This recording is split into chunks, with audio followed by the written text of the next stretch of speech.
Oh, yes, Deb is here. Hello, Deb. How are you doing? Hey Chris, I'm doing all right. How are you? You feeling any better? Oh, I'm feeling better. Yeah, finally. Finally. Took forever, but yeah, I'm feeling much better. I don't have the coughing anymore, so that's good. I was getting pretty tired of coughing. Oh, thank you, Yeah. Marcia K. Uh, Appreciate it. Thanks, Poe. uh, well, that's good. And I got a question for you. What's that? When you do your YouTube, do you use a virtual background? Uh-uh. No, No, that's my you mess. just use your It's all my, huh? it's all my mess. No, but I have used virtual backgrounds before. They're okay, but the edges of your head or your arms, if you move a little bit, might get blurred. But no, there's some nice ones. How do you set that up? I just use Zoom. I broadcast on Zoom. So I have my own Zoom channel, and there's all kinds of backgrounds in Zoom that you can use. Tons No, of no, no. YouTube. You don't Yeah. use. I broadcast to YouTube from Zoom. Okay, and that Uh-huh. works. Yeah. Thank you, Nancy. Appreciate you guys being here. Okay, Yeah. It's just okay. you get signed into Zoom, and you can choose any back. They have a ton of backgrounds there. I think you can actually upload your own if you want to. Well, It'll that's what I do. Yeah, and I'm then sorry. That's. I'm sorry. I'm walking oh, over that's all you, right. but that's what I do already. So I'm so close to being able to simulcast on YouTube, and I'm just trying to figure out how to use the Okay. background. Yeah. So if you got your background, go into your video you got the video at the bottom left on the screen, and it says, Well, I know how to do that. I know how to do that through Zoom. okay, well, that's what I do. Or you can use Oh, your own okay. background. And then do you know how to get onto YouTube? Because it does have an automatic upload to YouTube. Uh, oh, are you using the professional Zoom? No, I don't think so. It might be. Let me see. I do have one that's professional, one that's not, but I don't think it requires that to broadcast to YouTube. I think Because oh, one, go ahead. I figured out a way to get from YouTube to Zoom, but not Zoom to YouTube. And if so, because you can share your screen from YouTube, you can share your Zoom screen through YouTube. Yeah, let me think how I do this. Because every morning at Bible study, I just hit, oh, I hook up. You can't have your share on when you hook up to YouTube, but as soon as it hooks up, you can put your share on. Because it just kind of, at least it blocks me. Because But yeah, you just go into, what do I do? Oh, I hook it up. I got to think. It might be different here on Pam's, but I would go into, yeah, it's different on Pam's. When you do it on your own, it'll have an option for live streaming under the more button. the more. Yeah, on the lower right, it'll say more. Oh, okay. And You're then, talking yeah, about. if you're not in Pam's outfit here, it should work for your private Zoom room. And then just hit live stream, and you just have to fill in. I think you have to give it your password one time so it sets up with YouTube. You can do it to several different places. It doesn't have to be YouTube, but you can sign up. You just give it your password information for your YouTube channel so it automatically hooks it up when you hit live stream. And once Okay. it's hooked up, you can do a screen share or just have your picture of you talking. And all the controls on Zoom are available to broadcast to YouTube, which is pretty handy, really. Okay, because I started loading all my videos from the first of the year on YouTube, and I've got that. I mean, I'm all caught up on that Good. now. Now that I've started to look at the Zoom YouTube, I'm like, oh, I can, I can, because with the I think with Rumble you have to have an OBS or something. I don't think you can do it as easy as you can with YouTube. I think I've done Rumble. Have I you? think yeah, and I think you can do it was I think I did it with Zoom the same way I did it with YouTube. You just have to put in um key, your broadcast key. Was it say trying to think what you call it. Your key and the URL. it gives you, if you go to Rumble, it'll show you how to do that. But yeah, it's I'm trying to think. I think that though, I think Zoom does most of it. It'll ask you for that information, and you just have to go over to your Rumble channel and get that information and pop it into the fields in Zoom. I haven't used YouTube so long. I don't even remember my password. I know I don't remember. everything's. Oh my gosh, Poe! I don't. I want to use I, OBS because you can multi-stream on OBS really easy. That's easier yeah. yet. You just push the button, and when you go live, all the streams kick in. I've got a problem with mine with my getting it set up for audio. I got messed up by somebody that was purposely screwing with me for 6 months and just made it so I can't even use OBS now. Well, I'm starting to move up in the world. I'm like, okay, Yay. I'm just. Well, I've been wanting to do live streaming, but I shied away from YouTube because of the censorship. Oh, they're Censorship. so stinking picky and expect to get taken down because that's what they do. They mess with people, but I'm hoping eventually they'll get bought out or something so they don't hurt doing that anymore. But I just plan on doing the same thing, but I want to do it on DLive, maybe Twitch, Rumble, Pilled. Definitely get a Pilled channel. All those hard, oh my gosh, they make it so hard to get up on Pilled. Hmm. Yeah, you might say, yeah, Well, oh, you couldn't go on YouTube because the stuff you play would get taken down immediately. But oh yeah, all my link. I mean, all everything that I have, even the military music got are flagged. you It kidding? just says no. Uh, it was crazy because they say it's copyright, It's not and copyrighted. well, this is how they said because universally some of the copyrights may not go to other countries, so it's not a copyright strike though. They just kind of flag me and says, oh, there could be a problem here in the future. Well, they flagged me on my Bible study page because I thought I chopped it off. Well, I thought I turned it off, but it continued. We played President Trump on RSBN and I chopped it way back because it ran all day because I didn't think that it was. I thought I disconnected the YouTube, and because we'll disconnect YouTube and then continue on with other things in the Bible study, and so I chopped it way back to 40 minutes because I was thinking we might have chatted a little bit after Bible study and then before I started up the video, so I chopped it to 40 minutes. But unfortunately, I had 15 minutes on there that was RSBN on, I think, Rumble, and they jumped right on it. And it's like, yeah, you got a strike. It's like, oh my gosh, are you kidding? It was just a short segment of RSBN, which I don't think they have a problem with that, but you can't use third party, blah, blah, blah. It's like, shut up. It cut me off for a week. So it's like, oh, well, that's all right. I don't plan on I mean, I'll use YouTube while I can, but eventually I'll get struck off of it. So who cares? Well, I mean, I've only have 12 subscribers right now, No, so you'll get but more. You'll get more. the thing is even the President Reagan, because I played some. Let's see, a few weeks ago, I played President Reagan's his puppy his no more puppies and no more kitties and some of his speeches through the Reagan Library, mind you. So it's public domain, Yes, it's public right? property. Yeah. And they flag that and says, "Oh, it's not a strike against your channel, but this could be a They problem." just it's not leftist, and that's the bottom line.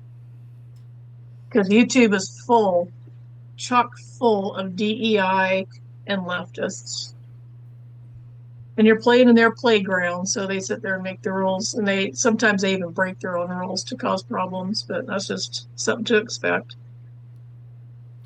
Yeah, but If you have it's live like, streams, if you do live streams, you should start getting, because a lot of people are looking for something live and they might not realize what it is. They'll watch for a while, and some of them that are Christian are looking for things like that. Other ones are just gonna, if they leave naughty remarks, I don't even read. I don't have time. It's not that I do it on purpose, but I don't even read the comments because I don't have time and they're hard to find in the control panel. But mm-hmm. yeah, do live streams. That'll usually get you people watching. So yeah, it's Yeah. but I do want to do the OBS thing because OBS there's a plugin you can get that you can live stream to I think 8 different channels all at once, which is nice because if one channel fails or boots off your content, you still have backup from the other ones. Yeah. Yeah. So yeah, so I was yeah, I'm just so excited because it's like I want to start. I was thinking maybe I could do simulcast next week. I can experiment with it and see if I can do That'd be cool. simulcasting. Yeah, I want to. I've been Yeah. trying to get into it for several years. I think 3 or 4 years now. But that one person that supposedly was helping me, it turns out was sabotaging me the whole time and giving me the wrong instructions for everything on purpose to drag it out. And it totally Oh messed me wow. up. For it's like, oh, you got to do this with the sound. I don't know why your sound's not working. Let's do this. Let's do. It's like, oh, and there are people here that were there when it happened, so they know what I'm talking about. It Mm-hmm. was pretty bad. They did it on purpose. So yeah, So chat, if you are listening or if you want to help out, I just put my YouTube link in there yeah, in go the follow chat Dad. Go and D follow Live. Dad. So I could use some extra. So how was your? Did you do anything special for Memorial Day? Not really. What did I No, do? me neither. No, I didn't even go to the cemetery, which is unusual. I just hear I don't.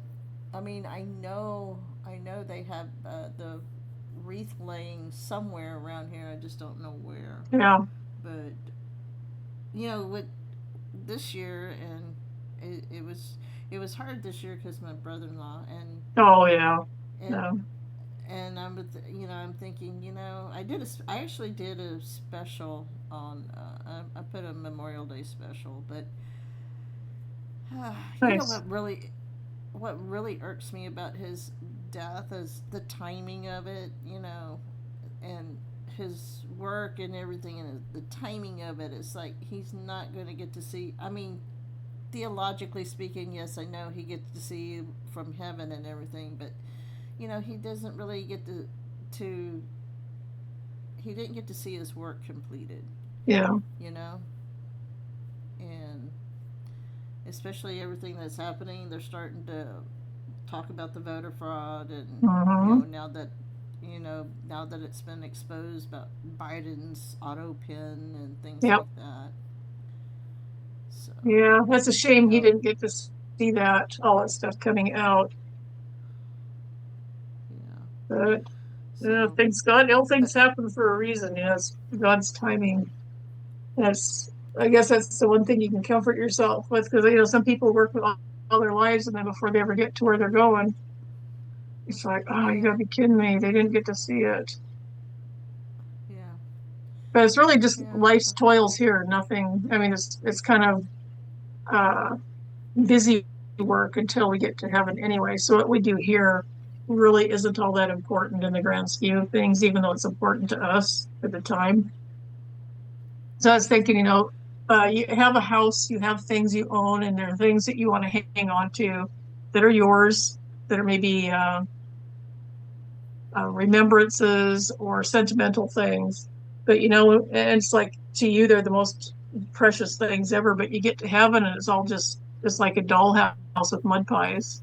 It's so yeah, inconsequential. So I think even though you feel bad about them not getting to see their life's work being completed up in heaven, they're like, who cares? I'm not going back there. I like it here. I'm yeah, not going back. I think you can take comfort in right. that it's not the issue we might think it is once we get up there. No, no, I know we're sojourners. We're not. True. This is just passing through, but still, it's right now. It's the reality for right now. Yeah, exactly. For everybody here, yeah, it's different for sure. Yeah. So, but oh gosh, there's so much going on. Oh boy. What's the thing that's really uh, struck stuck out to you this week or the last few weeks? Oh well, the Nellie Orr thing's starting to come out with the Steele I dossier and heard all that that. this Yeah, I heard that this morning. and But and 26. it's like Gerard was saying, once I mean, once they get this thing with Biden and the auto pen and all that, I mean, it just kind of nulls everything, which means all those judges that are standing in the way of President Trump, Oh all boy, they're the, still coming out of the woodwork. you know, I mean, I'm surprised that that's hasn't started, some of these judges to be like, whoops, Nope, I'm on the wrong side of the team nope. here. I better not. What I think's going on is that they've got to stop him in any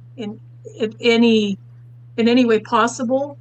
And the ones that are sticking their heads up like whack-a-mole are the ones that have lots to hide. And so they're being desperate. They have nothing to lose because if they don't stop them, they're going down. And if they do stop them, they win. So they don't care. They're throwing everything they can at this. And so the ones that pop out are the most corrupt because they've got the most to hide. And I would guess it's probably child porn or satanic crap. There's something that they are terrified that somebody will find out about. So they're breaking the law. They are actually breaking the law publicly, nationally. People can see what they're doing and they don't care. They're still going to try and stop him. And it is um, it's interesting. I read the book on Jean Sartre's book on existentialism.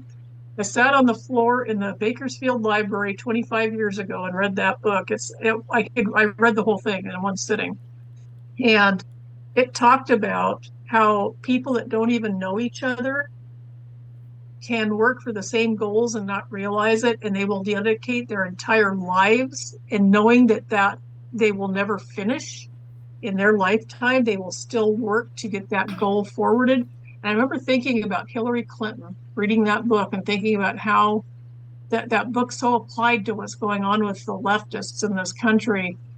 Most of them know they'll never see their goal. I think recently they almost did see their goal accomplished, but you have people for decades and decades pushing it, and they all work together. Some of them know it and some of them don't. It's just the weirdest thing. But if you ever read that book, it's a quick read. The guy puffed it out with a bunch of big words, trying to look like an intellectual. But if you read between the lines as you read it and get the general gist of it, it was very enlightening. One of the better books for figuring out how they are doing what they're doing, how they're getting away with doing what they're doing. But it's kind of the same thing. These judges may never see, they may go to jail, but part of the plan is to at least fight back and try to keep good from winning, and they don't care how they do it. So, and I saw, was it 4 judges today or something, 3 or 4 judges today, illegally. So, the thing is, they know all we have to do is say it. And even though it's illegal, it holds up the works. Long Yeah, enough, Trump won't have time to I get do. done what he wants to get done. They Well, need to go to it's jail. crazy to They me. need to stop playing footsies with them and just send them to jail. Yeah, I agree. But it's crazy how the comments that I see. It's like, have y'all read the Constitution? Yeah, Oh, he's violating the law. You say, go back and actually read the most of them have. Constitution. I run across it here in chat. There will be people out there that'll start passing around nonsense that's provably BS, but they never go and look it up.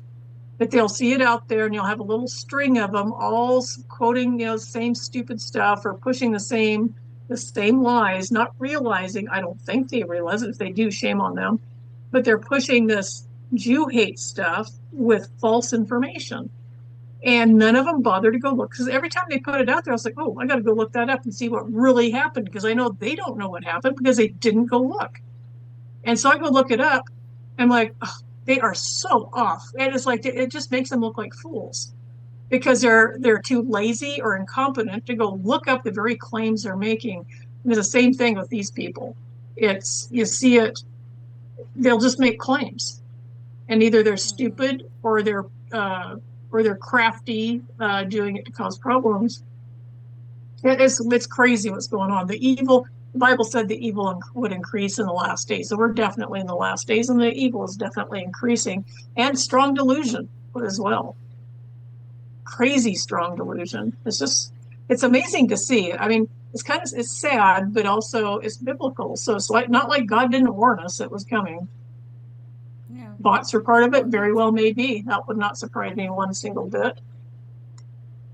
Yeah, I agree with the bots definitely. But you know what really bugs and I'm gonna keep screaming this until I'm blue in the face. But you can't trust the media. I mean, come on. Yeah. This I think this whole thing about the Gaza. I know President Trump goes along with the narrative, but the whole thing with Gaza and the Ukraine, that is those so-called wars are all just optics on Yeah. TV. Yeah. And you're not going to ever It's get the military is not going to sit there and give you their operation manual and tell you how they're doing things. And Israel is the size of New Jersey, for Pete's sake. It's a teeny tiny little country surrounded by enemies. And everyone, oh, they have Muslims in their country. They walk side by side, and they get rockets lobbed on them all the time. It's a war. They're trying to survive, and I think there are lies on both sides. I know for the Palestinian, so-called Palestinian side, there are lies. We've seen the fake videos and all that. People dying, yes. Did Israel warn them to get out of Gaza because they tell them where they're gonna be bombing. We're gonna drop something here, get out of there. What nation does that? Nobody else does right. that. Come on. Oh, well, they're just, oh my gosh, the nonsense that goes on. And it's sad to see because the hate. And these people, a lot of them claim they're Christians, but they have hate. What does the Bible say about that?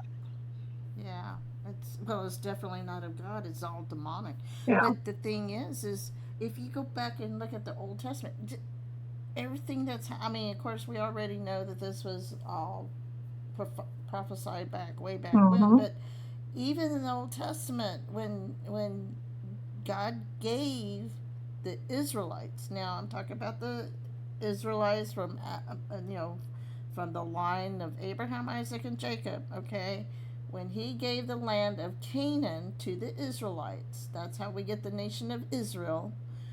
When He gave those people the land, He said, "Conquer the land." Get rid of these people. Well, part of their problem was they're doing the same thing now that they did back then, and that is letting they let the pagan nations stay. Ephraim was bad about that. They let some, and they enslaved some, but they let them stay, and eventually, even God prophesied that if you do that, then these people are going to enslave you. In other words, their enemies were going to enslave them. Well, plus So that's what you got. the main thing with it was not just that, but whenever Israel strayed away from God and picked up the nation's idols of the people who came in and they start picking up their idols, God would punish them. And it happened over and over. And they're no different than people think they're so superior, like, oh, well, they're stupid people.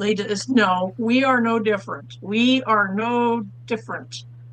The idol thing, all that stuff. You have to be diligent and keep your eyes on God. You take your eyes off of God, He'll take his eyes off of you.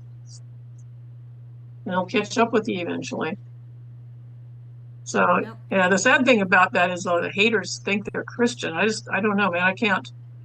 I don't know how they reconcile hating with such fervor But I know they don't read does their it? Bibles, because if they read their Bible, they'd know better. God lays out the land of Israel, and it's not a little tiny piece of land either. It's huge. And God gave that to those people, and one day they'll get it all back. So, Well, it also boggles my mind how all these people who sit there in judgment on President Trump on something that happened 30, 40, 50 years ago. yeah. I'm like, you can't come up with something better, so you're going to attack a man's character from 50 years ago? Well, you know what? I'm not the same person They I need to was look in 50 the years mirror. ago. They need to look in the mirror. Nobody's Well, perfect. Until Jesus returns, it'll remain that way. And and they're go ahead. and yet they're the first to scream, "You can't judge me." Yeah. Yeah, No, they're the well, the ones. Bible Yeah. says we can. I'm Well, just, it's a righteous judgment, and yeah, we're to judge the people who claim to be Christians. yes. So it's an interesting spot we're in with these people.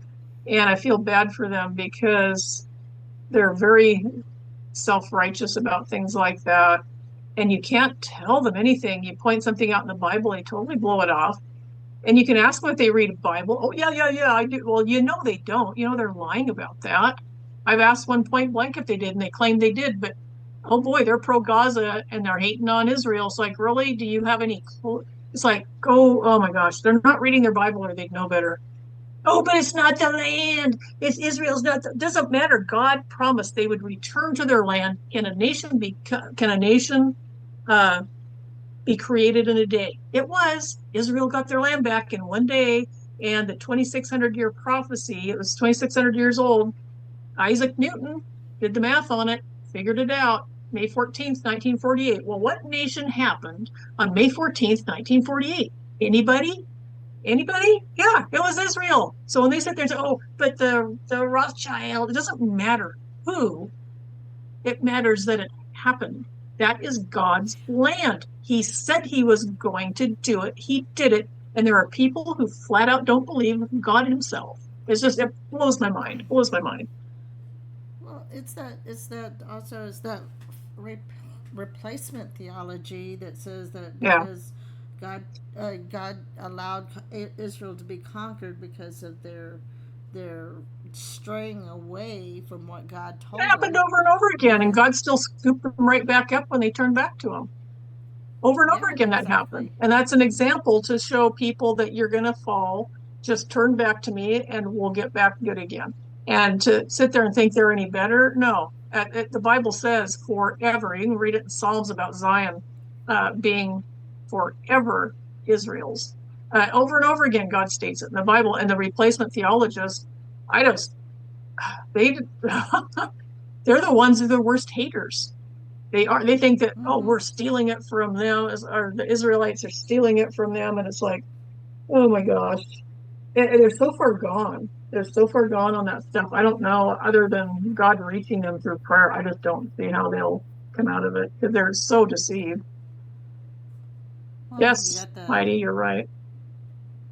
well, and you got the whole thing is you still got the corruption. I mean, the corruption did not go away from the Old Testament. The corruption is still there.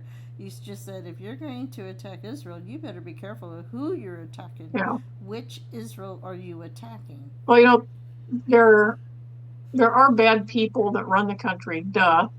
Just like here, bad people that run the country, duh. You got the CIA, Mossad. They all have their creeps in government, and the bad guys are always trying to overthrow and topple the good. He's a blah blah blah. You know what? How do you know? How do you know? They go after Netanyahu, and so far as I've seen, he's the best leader they've had, but they all want to go after him. Yeah, Yeah. God said that Well, there'd be people who would say they were Jews and are not. And I'll tell you what, those replacement theologists sure fit the bill in today's scenario. Oh, it's just sad. I yep. hate seeing it because I hope they get to heaven, but I don't know. There was it Thyatira doesn't go up in the rapture. I think that's Thyatira. One of the churches, one of the seven churches spoken to in Revelation doesn't go. Well, and So it's then sad. what do you think is going on between President Trump and Putin right now? Is because I mean Putin has done more for the Orthodox Christians than any He leader. also built the largest mosque in Russia. You gotta be careful with that Yeah. guy. He is KBG. He is going to do what's best for his country. He's one of the wealthiest men on the planet, men and on the planet, and he's got kids just like Trump does, and they want a legacy for their children. They don't want their name to die out. So I think that's one of the main reasons President Trump is so careful about getting our nation back into shape is because a healthy nation, his kids will live good lives. And I think it's the same with Putin. He's going to do what helps him and his family to have the best life. What's going on between them? Yeah, it's a chess game. They're Putin's crafty and wily. All the Russians have always been that way, just like China. you can't trust them. But I don't know that you can trust Trump. Would you be able to trust Trump if you were Russia? Probably not. Trump will do what's right for President Trump, and he will do what's right for our country, not Russia. He'll try to get things. He seems to like he wants other countries to have a good compact between us and them. He wants them to prosper and us to prosper. It makes for Yeah, good neighbors. yeah. I was going to say President Trump tries for the win-win. He's not Yes. necessarily out Yep. for the And yes, Heidi, win-lose. Putin was also one of the puppets mentioned alongside Hillary Clinton and others, and they one of the puppets that got their strings cut. So he had something on him, and apparently President Trump and or the Q team, Trump is part of that because you know about the painting that he hung in his golf club with the Q over his shoulder. He's coming out more and more about being more obvious about the Q stuff. So apparently that was Putin's puppet strings were cut, and as was Rubio's. Yeah. Well, I mean, just remember, when President Putin gave the soccer ball to First Lady Mm-hmm. Melania. So, That was a cool boy, looking did ball, they actually. go into, boy, did they lose their minds when that Oh, happened. geez. They don't have a clue. It's like the letters that people got at the funeral, the envelopes. Yeah. Nobody knows what was in there. It could have been an invitation to a shower for all anybody knows. Nobody knows what was in there, but they like to think they know. And until Well, you actually see it, you're not going to know. I think the fact that Jeb Bush's face, his expressive face, has just really got everybody. Oh my gosh. Might have But been a picture of an ugly baby for all we know. We don't know what it was. I'm guessing it was something bad, but we really don't know. yeah, Yeah. it Oh, just that's right. Heidi, depends on thanks. that. Oh, Heidi put out the post that the wizards and warlocks inside term will not allow another satanic evil POS control our country. Realize Soros, Clinton's, Obama, Putin, etc. are all controlled by three families. The fourth was removed post Trump's victory. So Putin Yeah, was a puppet controlled. So they had something on yeah. him. Wonder what it was. Well, and Doctor, if you follow Doctor, I haven't heard from Doctor Dave Janda in so long. He used to do Operation Freedom. I don't know if he still does, but he I don't used to know. do a I lot haven't of heard. interviews. And one of the things he said, he talked. In fact, he talked about the three legs of or four legs of the families and that being cut. So he had some really good insights, I thought. Oh, But and he I've been has a for a really long time. because he knew they were all compromised. Bush, Clinton, Yeah. Bush, and Obama, because when he went up to Reagan and talked about preventive medicine, and Reagan was the only one that sat there and said, let's do this, and everybody else, all the others, says, nope, we can't do that, we can't do that, that would be, it would hurt the insurance and whatever it was, because Yeah, the and he ones that got were out of he scraping. Mm-hmm. Go he ahead. he was an orthopedic surgeon, and he got out of it because once they started doing the records, all those records, all your medical records now go to the government, so they're all connected. It's all Yeah, internet. It's all they're they're all I don't even know why they ask for your medical history anymore, because all they have to do is look it up on the screen. They can find it interesting. because it Yeah, goes see, into a data. It goes into a data bank in the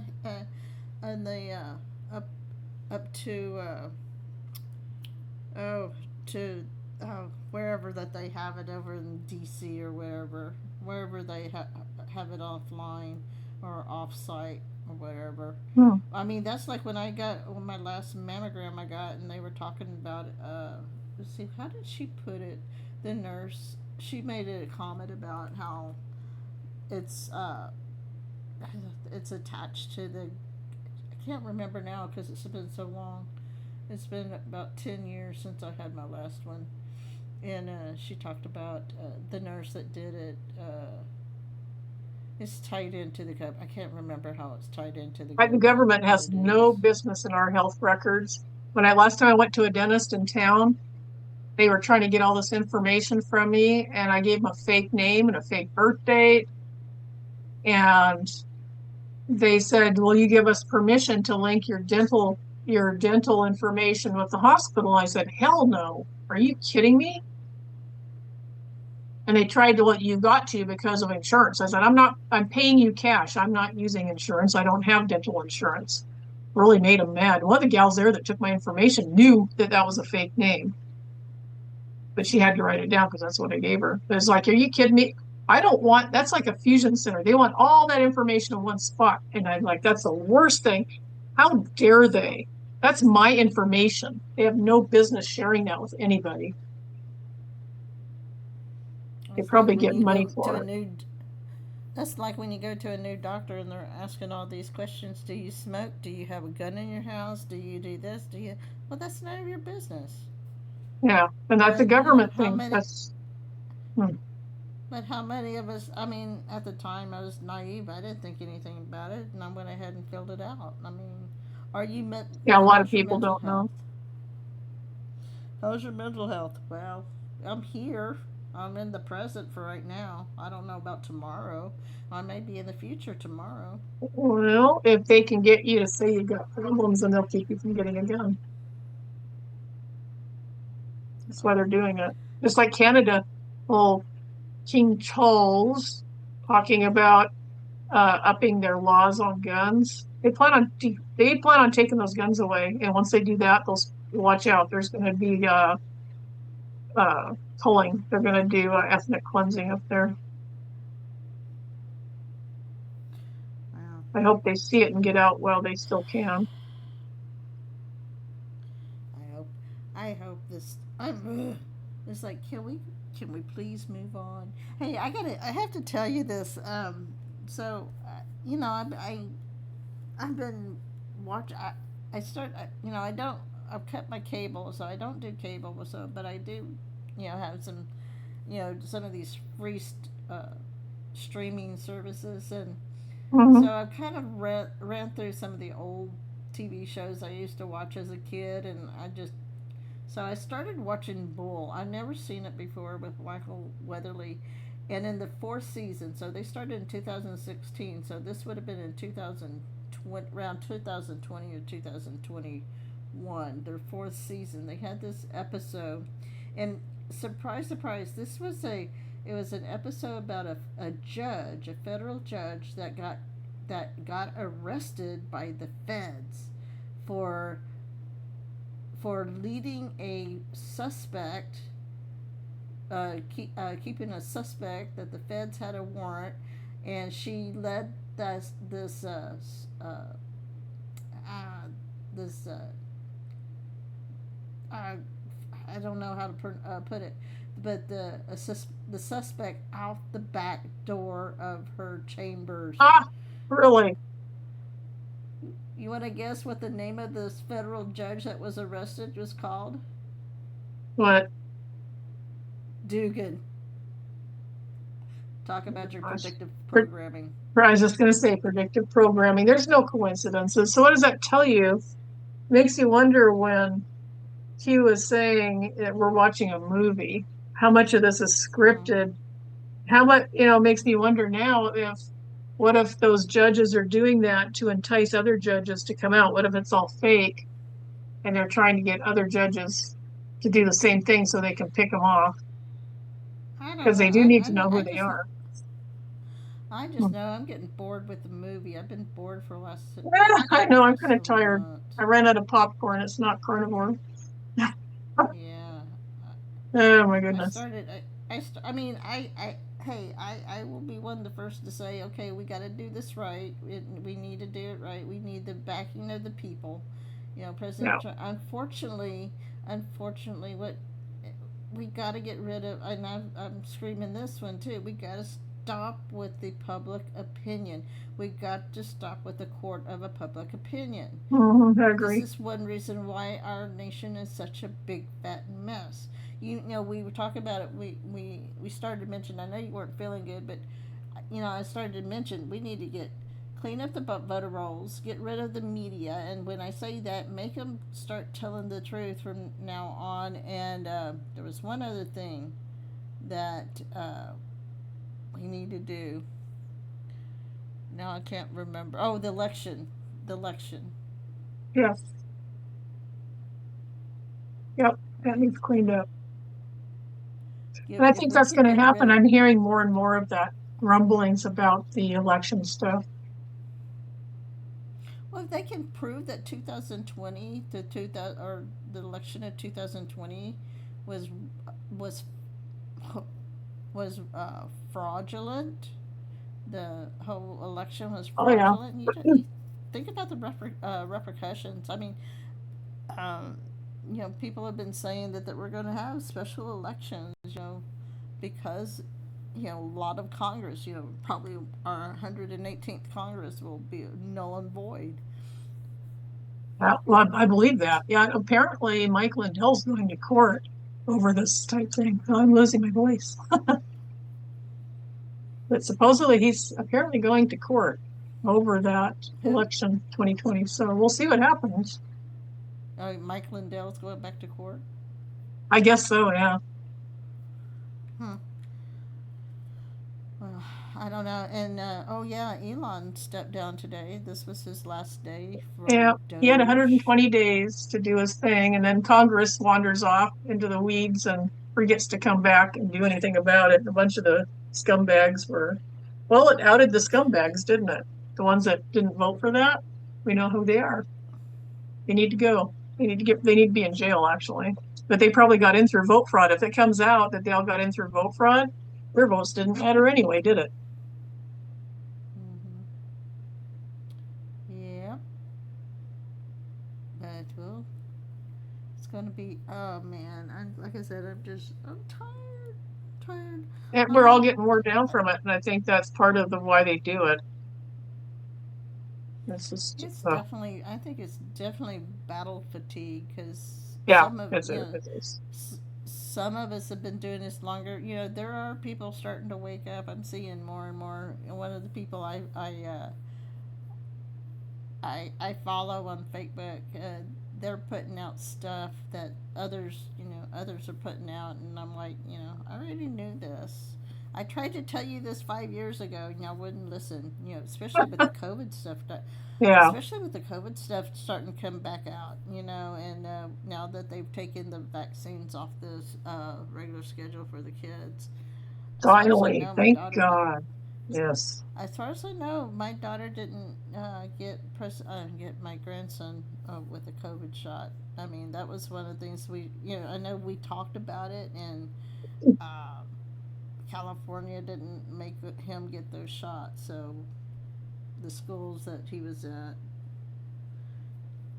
so Good. I Yeah, just that's destroyed a lot of lives. I wish they could have kept the kids getting those shots sooner, but better late than never. but but the problem, what it all boils down to is, everybody, and again, I'm going to repeat myself.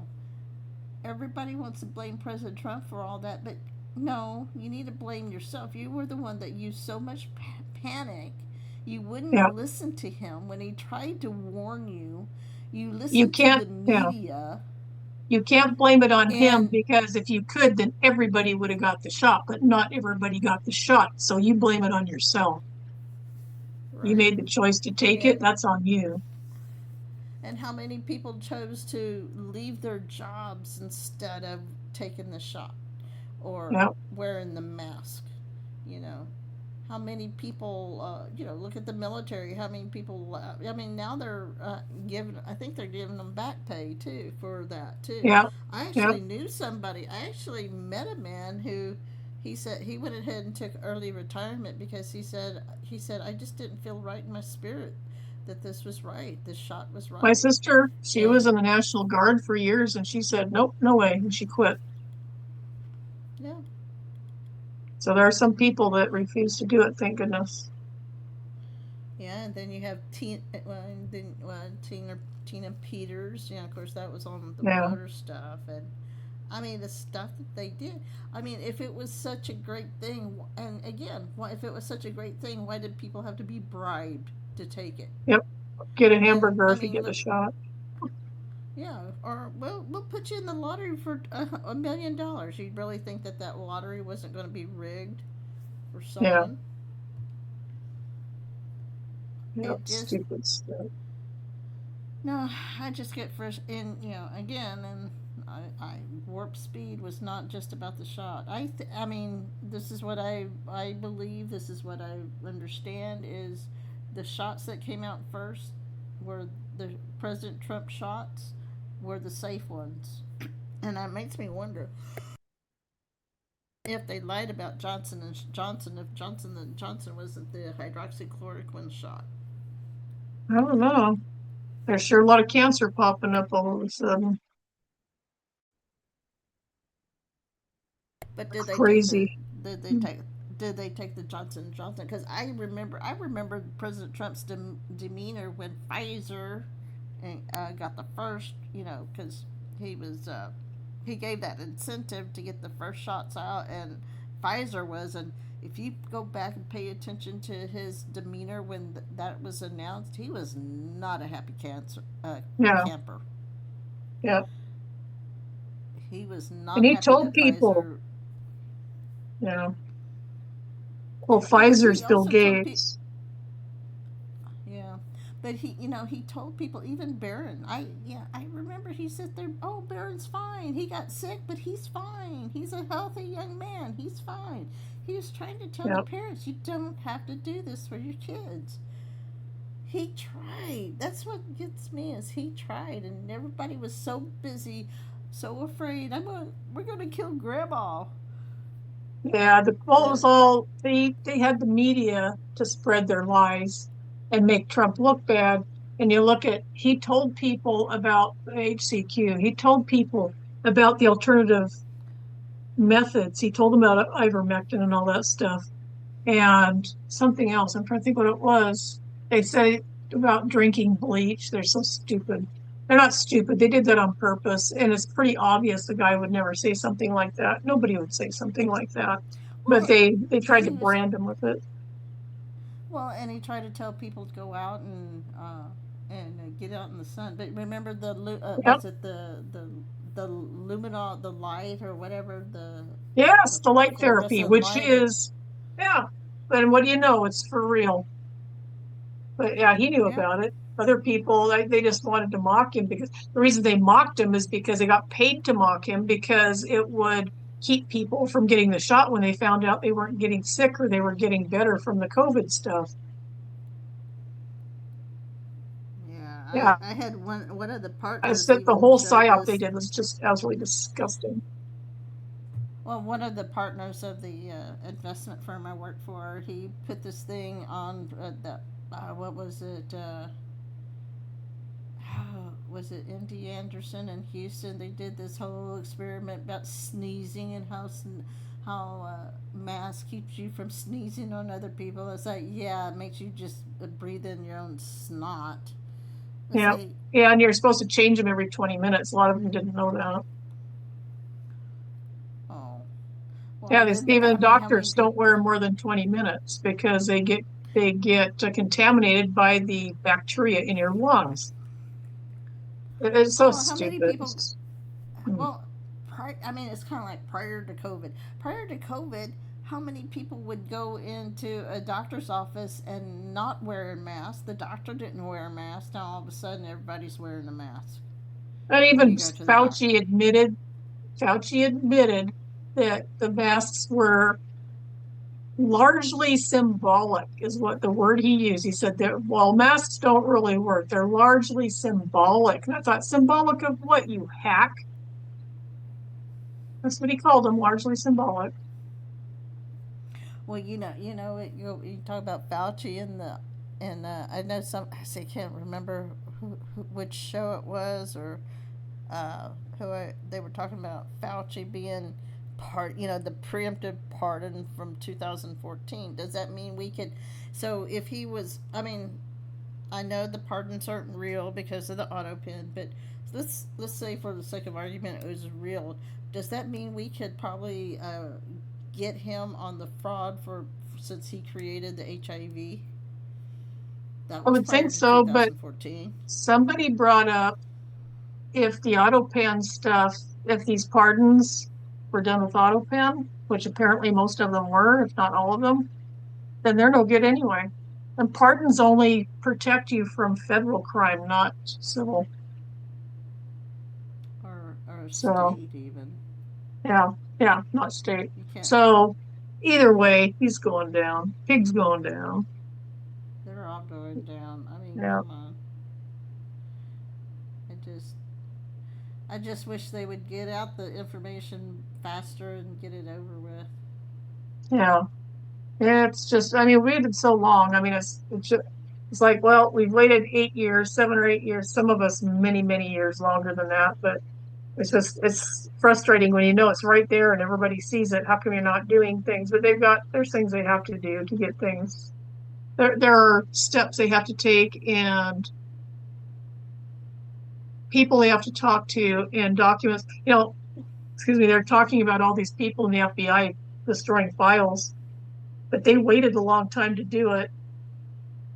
And the new guys in the FBI waited a long time to do anything about it. So it makes me think that, yeah, they might be destroying files, but I have a hunch that these Dodge guys already confiscated the files and have them saved on other computers. So they still have the evidence because I can't imagine them not having some way of protecting that evidence because they knew. I mean, what would you do if you're a criminal and you find out you're going to get found out? You go destroy your evidence. They knew that. So it makes me wonder. Well, it depends on what evidence. I mean, if they're trying to destroy hard copy documents, but any nowadays everything is backed up on computer.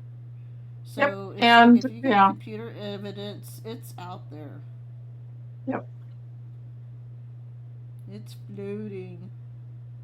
So It'll be interesting to see what comes on. I have a hunch that they have it. Remember Q said at the very beginning, we have it all. I think they had it clear back then. well, President Trump said it. We have it all. We caught them Yes, he all. did. And he said, I caught the swamp. I caught them all. Now let's see what happens. Yeah. So, I yeah, just let's see what happens. it's going to be interesting between now and Flag Day, though. Yeah, So, definitely.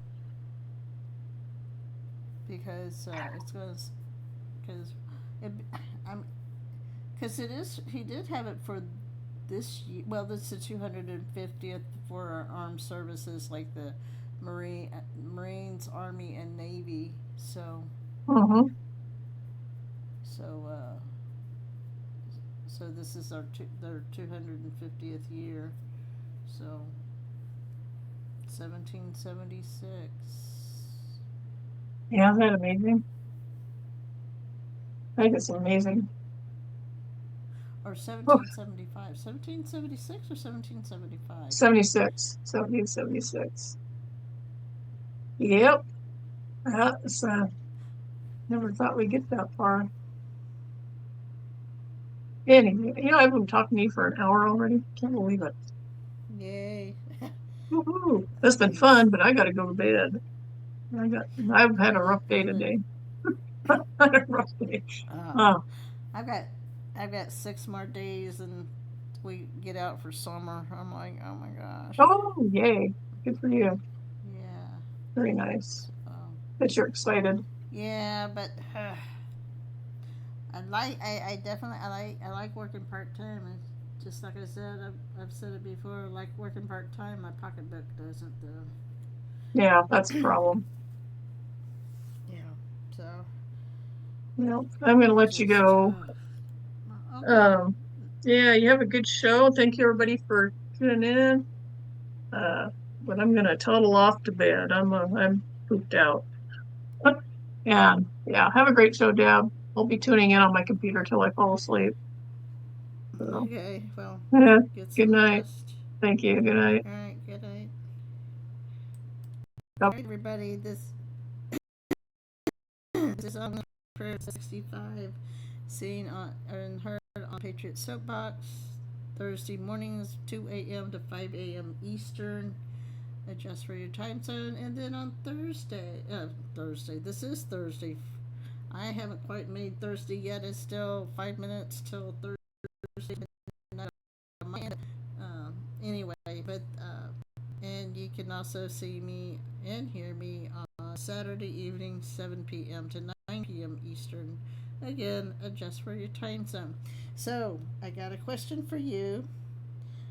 Put a 1. Let's see, who else is going to stick around? Put an A if you're going to stick around. Put a 1 if you want to do call-ins. If you don't, just put a 2. That way, I mean, I'm open to doing call-ins. It's just that I can't keep the phone lines open for more than 30 minutes. So I don't want to open up the phone lines alone unless I got somebody calling in. So put a 1 if you want to. Put an A if you're sticking around, or I should put an S around, and then put a 1 if you want to do call-ins. Put a 2 if I don't want to do call-ins. And in the meantime, I'm going to do my show opener.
Finally, my brethren, be strong in the Lord and in the power of his might. Put on the whole armor of God, that you may be able to stand against the wiles of the devil. For we do not wrestle against flesh and blood, but against principalities, against powers, against the rulers of the darkness of this age, against spiritual hosts of wickedness in the heavenly places. Therefore, take up the whole armor of God, that you may be able to withstand an evil day, and having done all to stand. Stand therefore, having girded your waist with truth,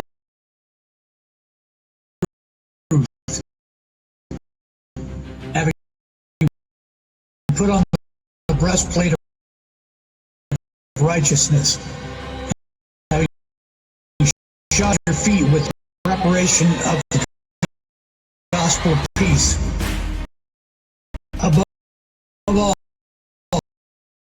taking the shield of faith with which you will be able to quench all of the fiery darts of the wicked one, and take the helmet of salvation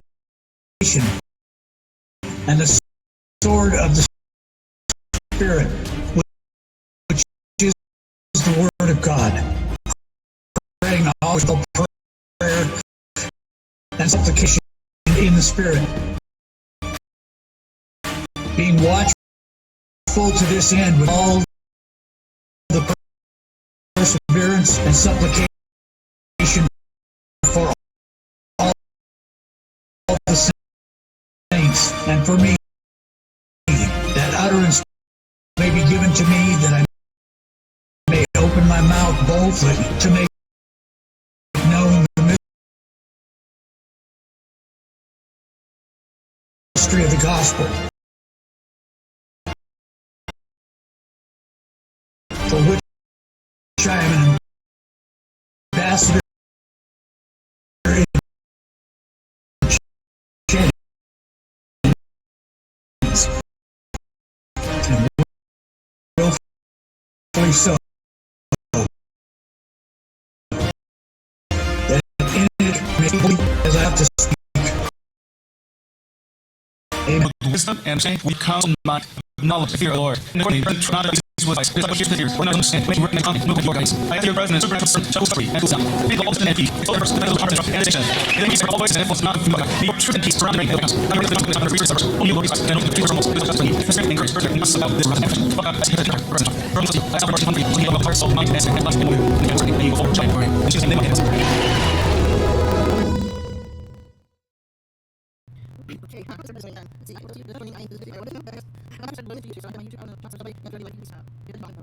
Access to those things. So, what can we talk about tonight?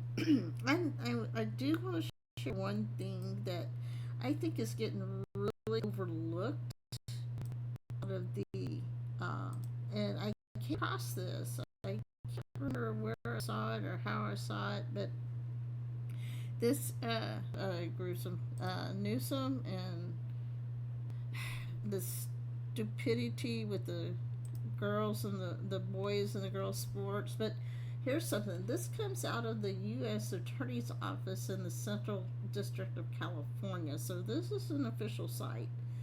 So Operation Guardian Angel launched to neutralize California's sanctuary state policies that protect criminal and illegal aliens. And this actually came out on the 19th. So California is doing something right. I can't remember how I came across this, if it was through some other Facebook or something, but anyway, or maybe I saw it on TV, I don't remember. So the United States Attorney's Office, along with its federal law enforcement partners today, announced the launch of Operation Guardian Angel,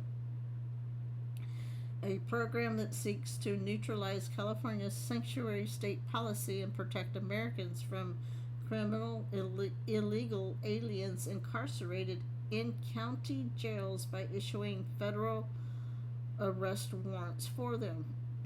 So, the Central District of California, comprised of the counties of Los Angeles, Orange, Riverside, San Bernardino, San Luis,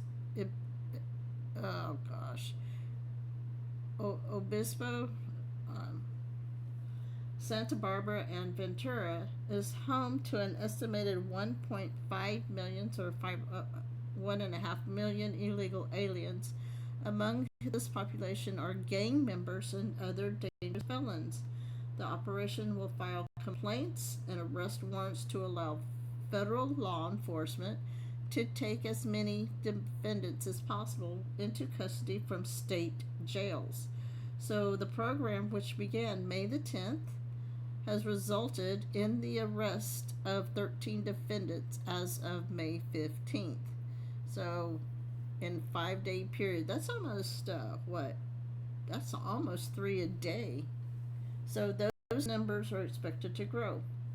Even the worst criminal aliens in state custody are frequently released into the community because California sanctuary state policies block cooperation with federal law enforcement, said United States Attorney Bill Salih.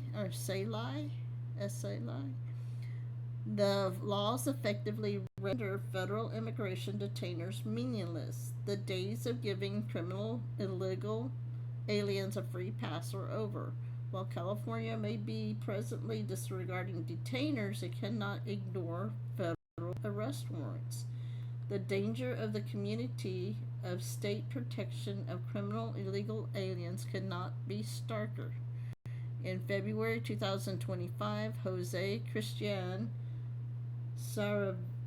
Saravia Sanchez, 30, of Mexico, shot and killed an Inglewood man who tried to stop him from stealing a catalytic converter. Remember all the catalytic converter thefts? And I did a really deep dive about catalytic converters, and it's all about the minerals in those catalytic converters.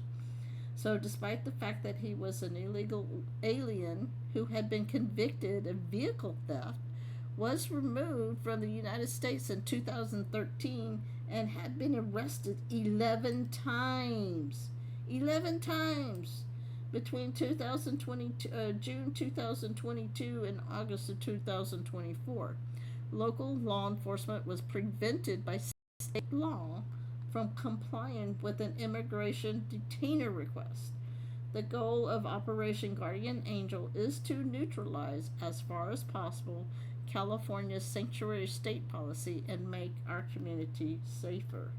So what I took away from this is that they were actually working with the state of California. They're actually working with the state of California along with the federal to get this to help. Let's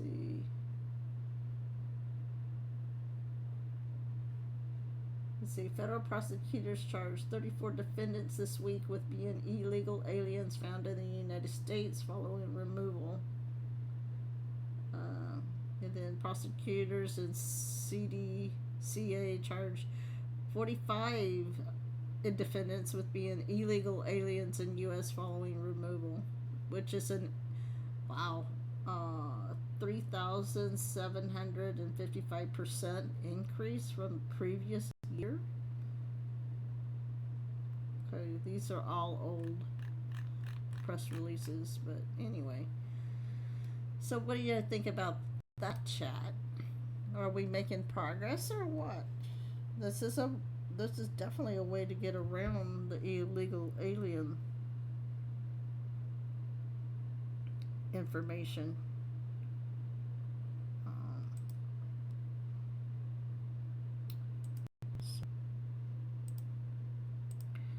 Okay, so I thought we can move on to this. Alright, so we have, let's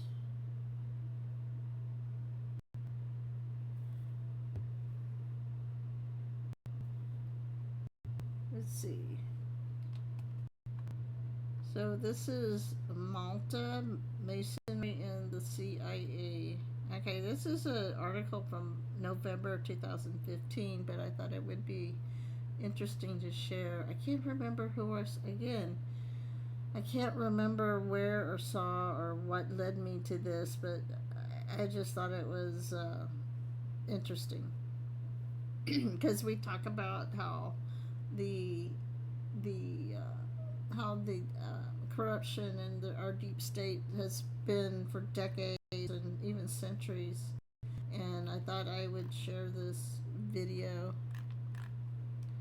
Alright, come on. Or not video, but this article. And I've tried to talk about the Knights of Malta before, after I did my interview with Sheila Holmes. So the dark arts of espionage share more in common with historically rooted secret societies than the media would care to admit. Using decades of experience and observation, KGB First Chief Directorate Colonels Stanislav Lekarev. Sorry, I know I mangled that name. Takes us into the murky netherworld of globalist power players, occult orders, and state intelligence services. So he was, let's see,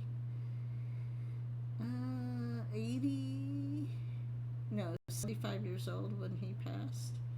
So in the Messianic intelligent complex, it's difficult to say who's more central, who's the real leader, and who's being led. This has taken shape in various ways. It's well known that through its men in the Masonic lodges, the CIA is able to channel the work of the international business community into directions needed by the United States. But Masons who work in the CIA are also capable of setting the tone they require.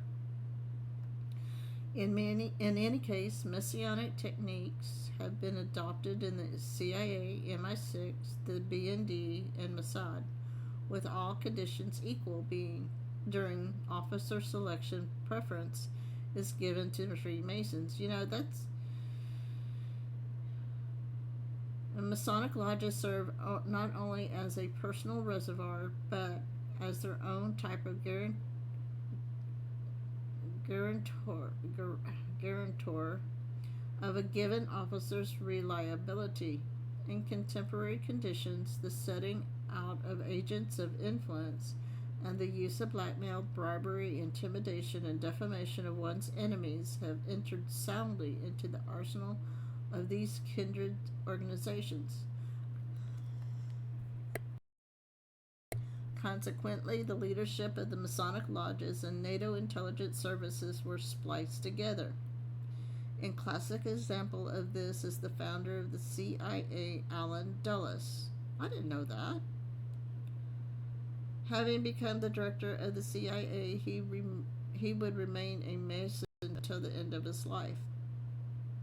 Medals awarded to all prominent leading officers of the CIA, beginning with its founder, William Donovan, who in 1945 received a Grand Maltese Cross of the Order of St. Sylvester from the hands of Pope Pius XII. No, 12th, I'm sorry. Pope Pius XII in 1945 bear witness to the successes and joint actions between the CIA and Freemasonry. CIA counterintelligence chief James Angleton received the same award for counterintelligence work. He was active in the field working with Soviet defectors amongst officers of the KGB and GRU. In the fall of 1948, the Knights of the Church presented the highest award of the Maltese Order, the Great Cross, to General Reinhard Gehlen, the chief of West German intelligence, for his services. At that time, the BND was merely a branch of U.S. intelligence. I wish I could remember. Let's see. I remembered that this was in the CIA vault when I was looking in Project Mockingbird, and this came and I can't remember what it stands for. But let's see. So the BND was merely a branch of the intelligence service, U.S. intelligence. In recent years, judging by their obituaries, all Cold War era CIA directors and their deputies were Knights of Malta. In many cases, U.S. intelligence services consider Masons a reliable mainstay in their secret work. establishing contacts with the necessary individuals is carried out along fraternal lines. So, an international coordination center to direct the branches of a secret society scattered across many continents and countries, a special center for assuring cooperation and coordination is needed. The CIA has such a center. It's situated in the homeland of the Knights of St. John of Jerusalem, Valletta. In the best traditions of intelligence services, the Masonic lodges, its activities are not publicized. During 1987 and 1988 in Paris, Masons from the CIA created the Commonwealth of Russian Masons, uniting around 100 Freemasons. Along with that, Radio Liberty regularly transmitted exhortations to citizens of the USSR to join Masonic lodges. Yeah, this whole thing with NPR, pushing back and suing President Trump, this is what it reminds me of. Now you know why. One of the main support points for acquiring agents of influence was the Alexander Pushkin Lodge. Later, it was namely this lodge and the Pushkin Association that arose on its foundation that would become initiators for creating the lodges Novikov, which is Moscow, Geometry, which is Kharkov, and also Sphinx, which is St. Petersburg, in the post-Soviet space. Relying on the solid financial support of the CIA, the Scottish Rite Freemasons also stretched their tentacles into the provinces. Freemasons also stretched their today we know of the existence of Scottish Rite lodges in Nizhny Novgorod, Voronezh, Kursk, Orel. Oh man, I don't know how to pronounce these. Novosibirsk, Vladivostok, Kaliningrad, Rostov-on-Don, and even Novocherkassk. From 1992 to 1996, several similar lodges formed in the Army and in internal forces too are documented. They are composed mainly of the middle and upper officer corps. According to some information from the middle of the 1990s, the Masonic Lodge closely tied to the Pushkin Association is functioning and is allegedly made up of only officers of the Ministry of Defense and General Staff. And here we go to the Trilateral Commission. 1973, the CIA created an international organization, the Trilateral Commission, as cover for operations to recruit agents of influence. It united representatives of the capitalist powers from politics, science, and business who were engaged in seeking ways to consolidate Western power. The world government under the Trilateral Commission was joined by, surprise, surprise, George H.W. Bush, Zbigniew Brzezinski, Henry Kissinger, Bill Clinton, Robert McNamara, Olof Palme, David and Nelson Rockefeller, Baron Edmund de Rothschild, William Brandt, Helmut Kohl, Hans Merkel, Helmut Schmidt, Axel Springer, Franz Joseph Strauss, Ludwig Erhard, yet around another 200 permanent members. This organization was consultative status under the UN. This is another thing we need to get rid of, the UN, Economic and Social Council. We know that in December 1989, on the home island of the Knights of Malta, a meeting between Mikhail Gorbachev and George H.W. Bush took place. There, the presidents officially declared the end of the Cold War. Problems relating to disarmament, regional conflicts, and also economic relations were discussed at the meeting. Gorbachev was elected a member of the Trilateral Commission, which was engaged in global issues of relations between Europe, America, and Japan. Soon, the USSR was no more. So was Yeltsin a Mason? It's known that in November 1991, Boris Yeltsin was accorded the rank of a Knight of Malta. At the Kremlin, he was awarded the Cross of the Knight Commander of the Maltese Order. From times long ago, the Maltese Order has been known as a supporting structure of the International Masonic Organization. More than a few of its secrets are tied to the mystery of the murder of Russian Emperor Paul I, who had received in his time the same regalia awarded to the first president of Russia. After the initiation ritual, Yeltsin posed in full knightly attire for press photographers. A year later, he signed Order Number 827 on the restoration of official relations between the Russian Federation and the Maltese Order. The Russian foreign minister charged its emissary at the Vatican to represent Russia's interests to the Knights of Malta. And nonetheless, arguments for Yeltsin's membership in Freemasonry only amount to photographs in which the first president of Russia is depicted sporting the attributes of the Maltese Order.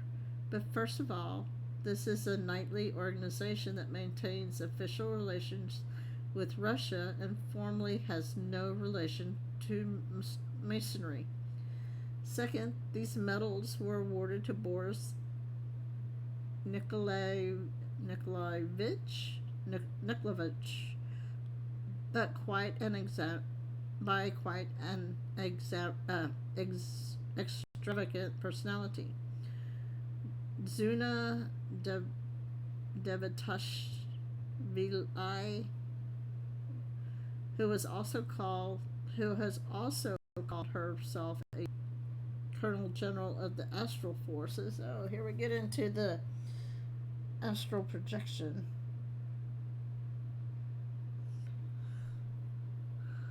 Let's see, it stands to reason that she isn't a member of the Sovereign Military Order of the Hospitallers of St. John or Jerusalem, Rhodes, and Malta, if only because women are not admitted. It's also known that Zuna is a member of a certain social organization to which the present order relates quite negatively.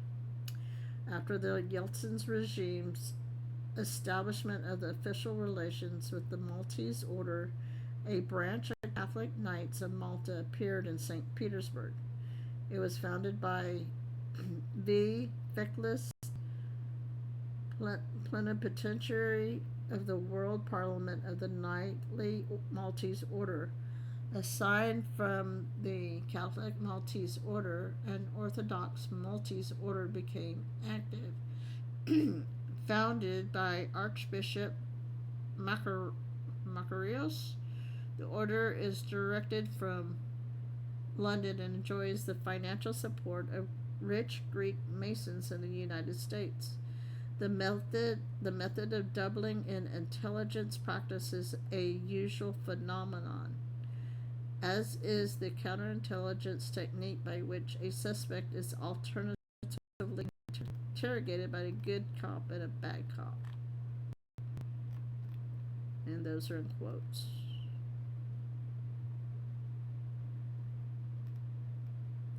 I just thought I'd read couple of the so this is a great blog, and it's tragic that you pandered to the tinfoil hat. This is written by a former KGB colonel who operated in the West, including London, and picked up plenty of observations along the way. Secret fact of life. I guess there are no Masons, and they never had a role in global relations.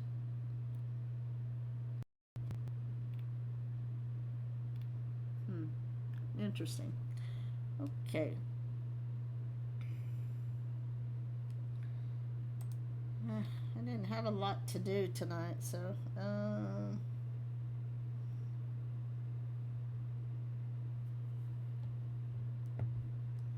let's see if I can find something. Hopefully, I can find something to play.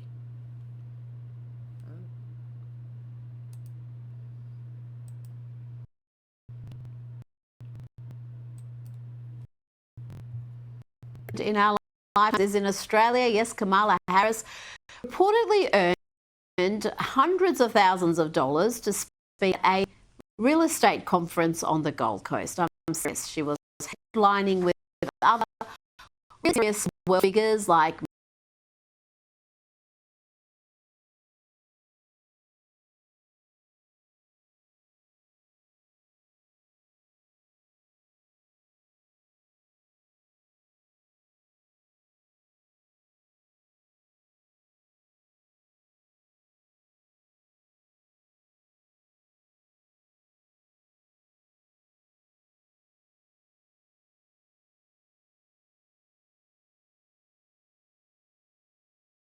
Yeah, it's not work, so I'll go to something else.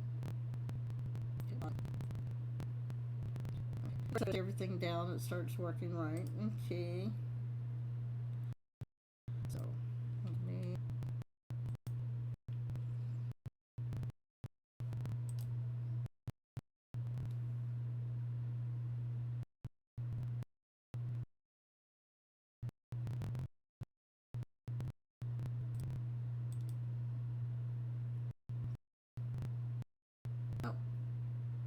it's time for Lefties Losing It, and the ladies of The View have become so toxic, so unlikable and full of bile that even the Disney the country to just rethink the constant anti-Trump hate and hysteria. So many questions. Brittany did that like a bit later, but the kids going viral. Questions about so keen to warn America about the dangers of.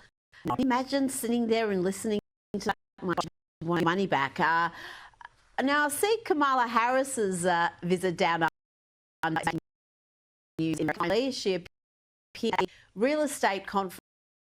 She was there alongside stuff that we were talking about, and she had all sorts of keen insight. The Southern Poverty Law Centre has all credibility. I mean, for example, I wasn't even aware of that. A Nazi. I mean, that just shows you how completely demented they have become. Yeah, they deserve absolutely no credibility whatsoever, and it's sad because once upon a time they did do good work. Now, you coined the perpetual election to the manner in which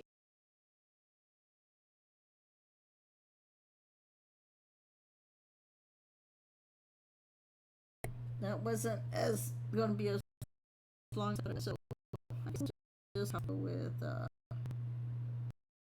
share real quick. And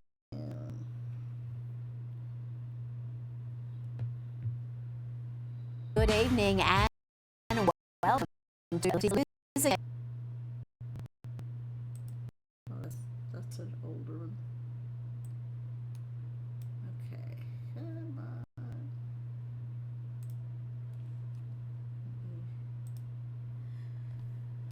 Okay, so let's do some posts, I guess. Let's do some posts. It's very quiet this morning. So if you're just now joining us, this is on 65. I use this time in the meetings on Thursday mornings from 2 a.m. to 5 a.m. Eastern, and also Saturday evenings from 7 p.m. to 9 p.m. Eastern. So just for your time zone. And I have started to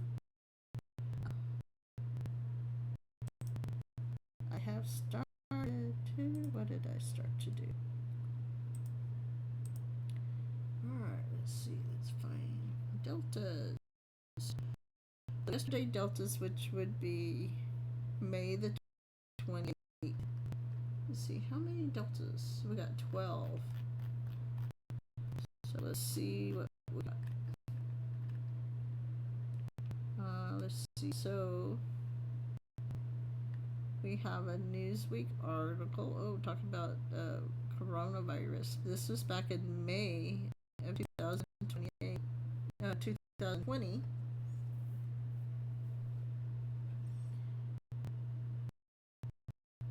Hey, D. Landry's. He's good. He said he wasn't good tonight.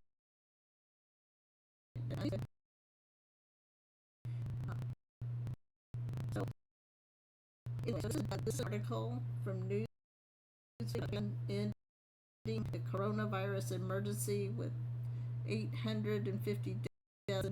No lockdown. Japan lockdown.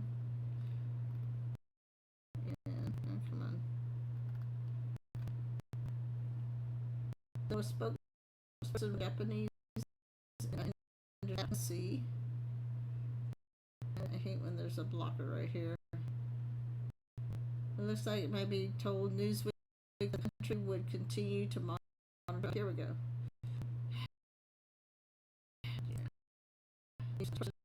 From the Japanese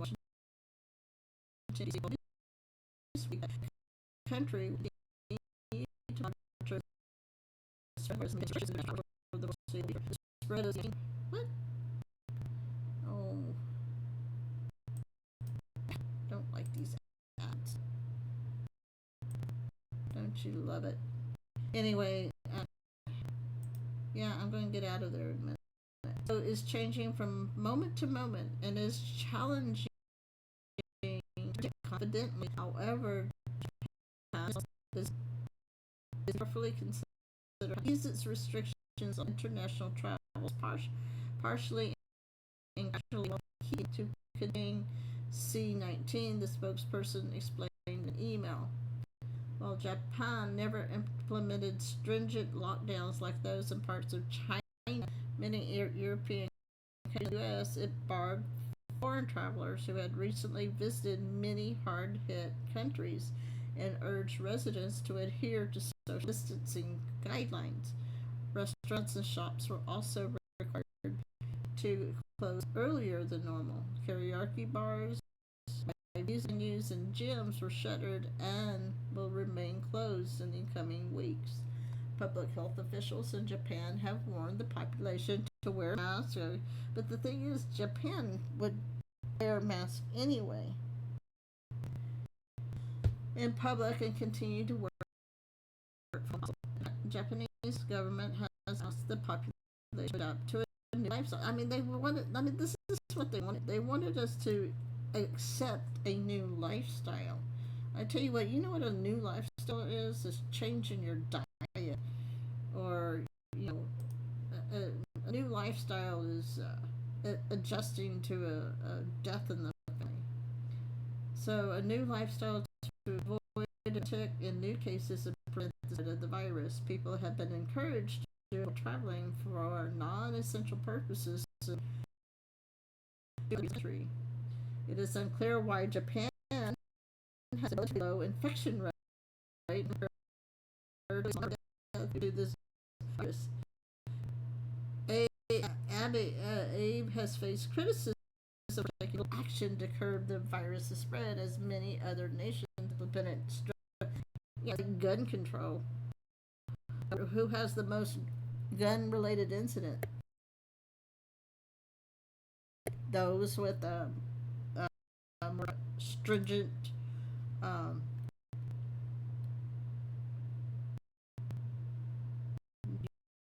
laws, right?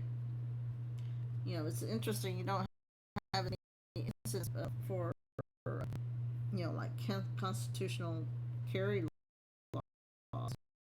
Just looking at the number, you can say Japan successful Makoto Tanaka, a professor at Waseda University specializing in science communication and a member of a public group of experts on the novel virus. But even experts don't know the reasons. Oh, yeah, you do. Yeah, you do. You just don't want to say it because you want to keep people enslaved. Yes. Yasutoshi Japan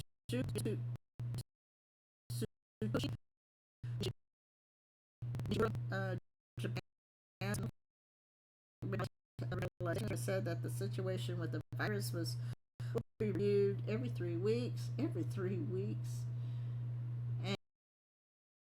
And taken to ease the guidance currently in place. Kyoto is reported. Until then, the Japanese public has been encouraged to remain at home and to avoid large group meetings. Yeah, isn't that what they like to do? Okay, because, all right, get out of my way. Let me pause this share while I do this. So.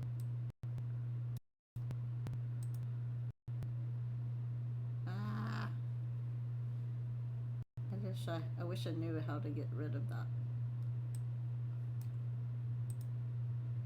Here we go.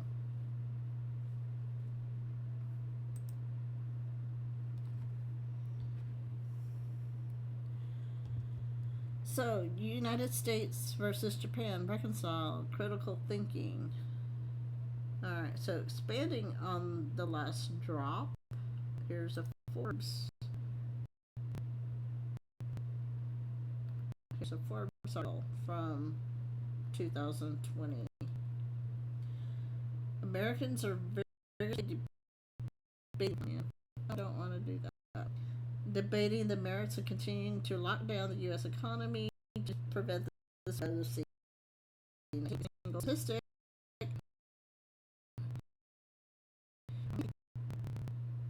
may hold the share of deaths occurring in nursing homes and assisted facilities.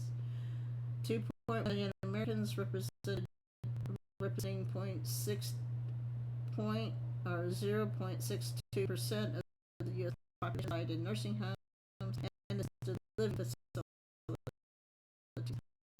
Nursing homes for seniors living, such as taking a shower or getting dressed, who are also required 24/7 medical supervision. Assisted living facilities are designed for seniors who need help with activities for daily living but don't require full-time on-site medical supervision.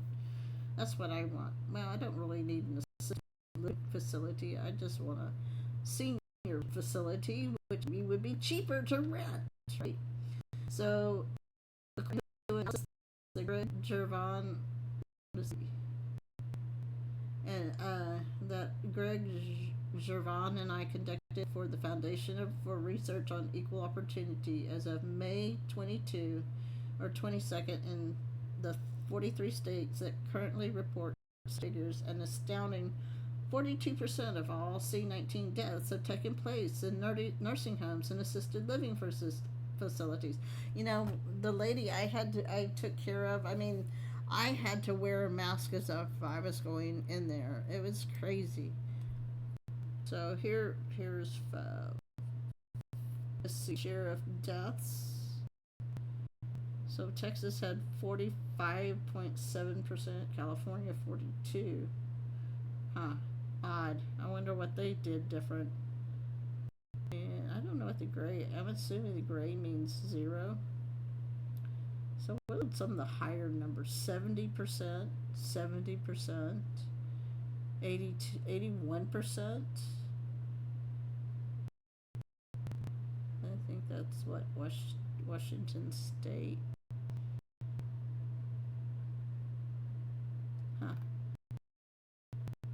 So among states reporting their death tolls, 42% of COVID deaths have taken place in long-term care facilities. We also estimate the share as 42% for the full U.S. population based on incorporating the demographics of the non-reporting states. Let that sink in. 42% of all C-19 deaths are taking place in facilities that house 0.62% of the U.S. population. That and 42% could be an undercount. States like New York exclude from their nursing home death tallies those who died in a hospital, even if they were originally affected in a long-term care facility. Outside of New York, more than half of all deaths of C-19 are residents in long-term facilities or long-term care facilities. Prior to last week, Ohio, 41% of C deaths were taking place in a long-term care facilities, but updated disclosure last Friday, taking deaths prior to April 15th into account, upped the share to 70%. In Minnesota, 81% of C-19 deaths are in nursing homes and residential care home residents. The region from the eastern seaboard, from Virginia to New Hampshire, has been especially hit hard. Yeah, many of these actually took wasn't just the shot available now. Nearly 1/10 of all New Jersey long-term care residents have died from C-19. Another way to cut the data is to look at nursing home assisted living facility deaths as a share of the population that lives in those facilities. On that basis, 3 states stand out in the negative direction: New Jersey, Massachusetts, and Connecticut. In Massachusetts and Connecticut, 10,000 nursing assisted living residents were 703 and 827 respectively.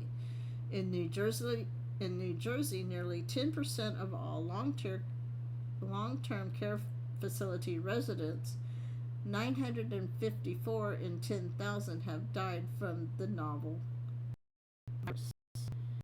So that's almost like 10%. The tragedy is that it didn't have to be this way. On March 17th, as the panic-gamic was just beginning to accelerate, Stanford epidemiologist John Ioannidis warned that even some so-called mild or common cold type viruses have been known for decades to have caused fatality rates as high as 8% when they infect people in nursing homes. He was ignored. Let's see, New York, New Jersey, Michigan forcing nursing homes to accept patients. Instead, states like New York, New Jersey, and Michigan actually ordered nursing homes to accept patients with active C-19 infections who were being discharged from hospitals. Most charitable interpretations of these orders is that they were designed to ensure that states would not overcrowd ICUs. Well, yeah, how many of those did we see that was such a lie?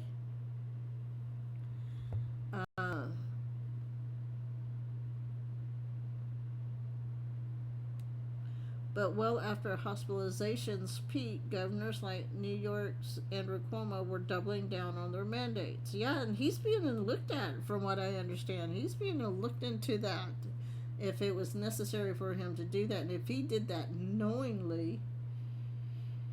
And I mean, remember, they had the New York, they had the hospital tents, the outside the portal hospitals out in the park.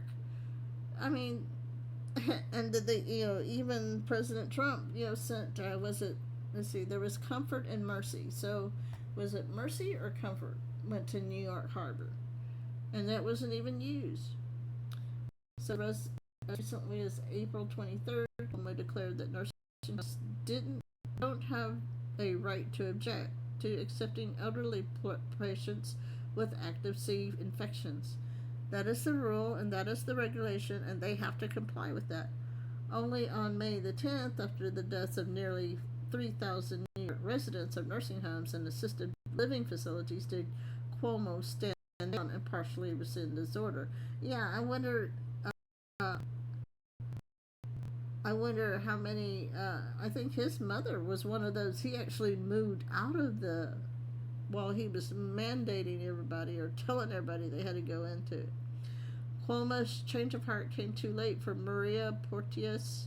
Her father, Carlos Gallegos, died of C19. Did he die of C19 or did he die with C19? Of course, we all know that there is no test for C19, so everything became C19 related. He died in a Long Island nursing home in April that adhered to Cuomo's. It's a slap in the face, she said, because he's not taking responsibility for what happened to my father and so many others. Why Florida has performed better with vulnerable seniors. Decisions by governors like Cuomo, with those of Florida Governor Ron DeSantis. In Florida, all nursing home workers were required to be screened for C19 symptoms before entering the facility.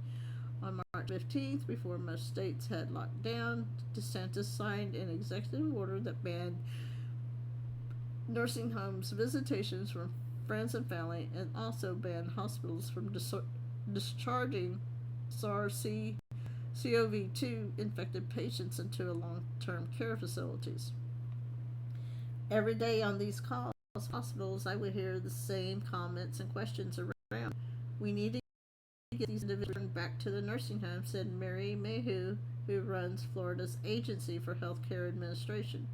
We drew a hard line early on. I said repeatedly to the hospital, to the CEOs, to the discharge planners, to the chief medical officers. I understand that for 20 years it's been ingrained, especially through Medicare reimbursement. Get this, Medicare reimbursement policy to get individuals in and out. This is not our focus today. I'm not going to send anyone back to a nursing home who has the slightest risk of being positive. What we said constantly is, let's not have 2 cases become 20 or 5 become 50. If you don't manage this individual as you return them back, you will have far more being transferred back to the hospital. Yeah, and let's don't forget this is another one I scream about, the contact tracing. Let's don't forget about that. Everybody's like, oh, if you get sick, if you're around somebody, you're going to get sick. That's not always true.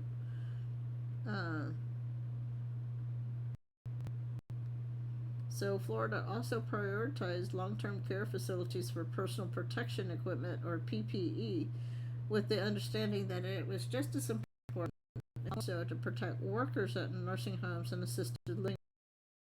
If I can send PPE to the nursing home and they can prevent an outbreak there, that's going to do more to lower the burden on hospitals than me just sending them another 550 or 500,000 in masks, says DeSantis.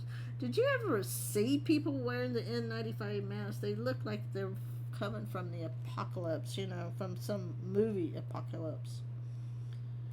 Yeah, I agree, D. Landry's.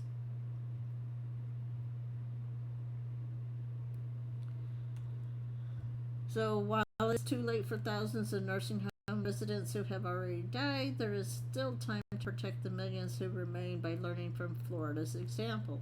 First, every state that has mandated that nursing homes accept actively infected C19 patients should immediately rescind and reverse that mandate. Second, as Florida has done, we restrict visits to nursing homes by family and friends for at least the next several months. See, that's so wrong.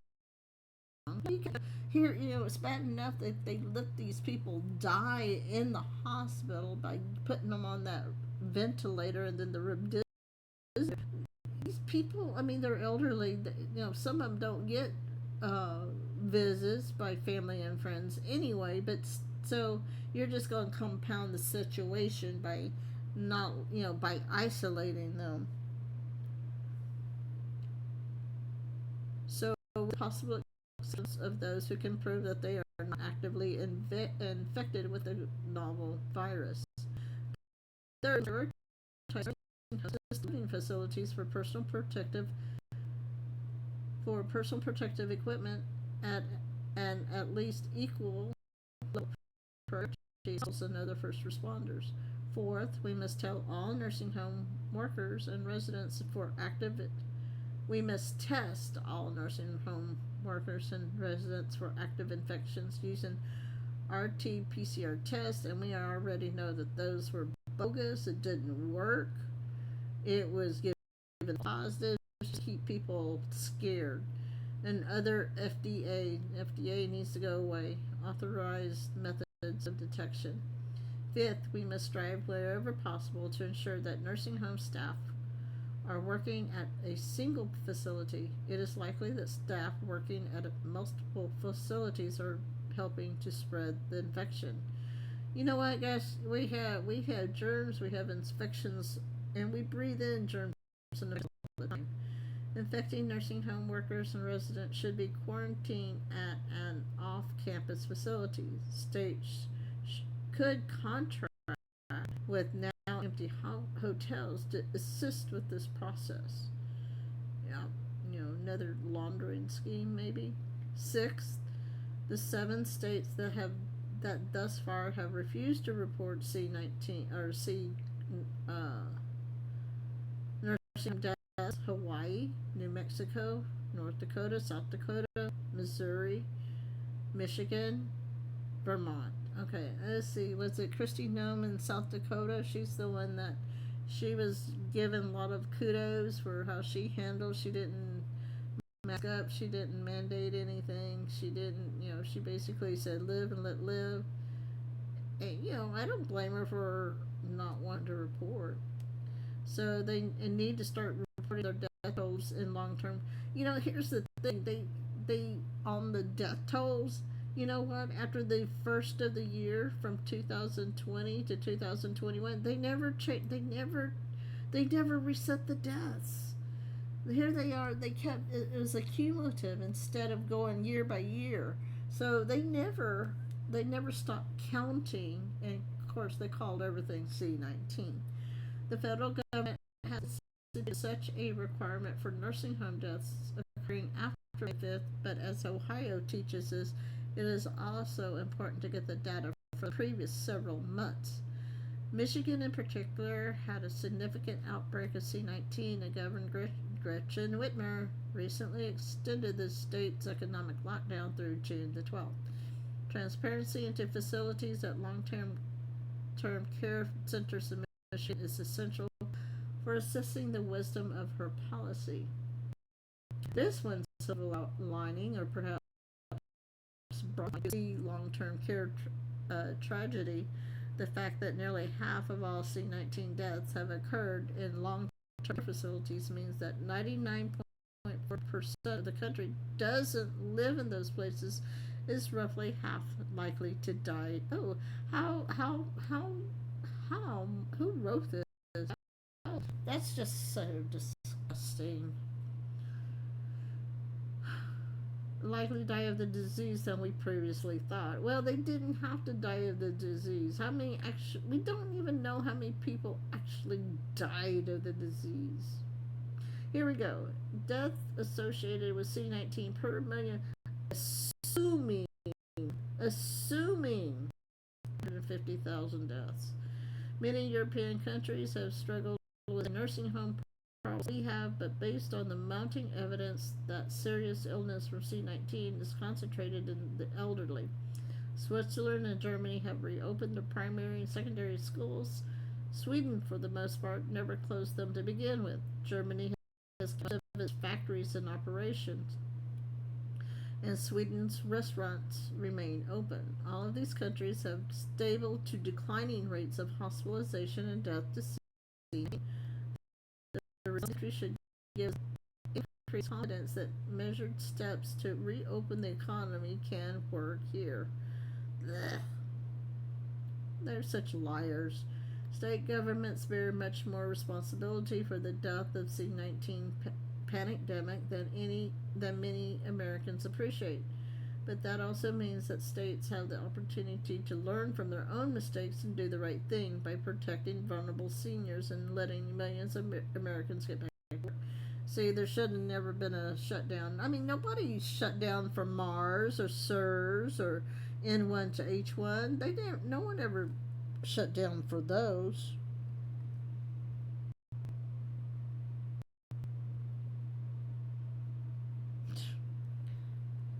It's crazy. I mean, yeah, every once in a while you can still see some people wearing masks.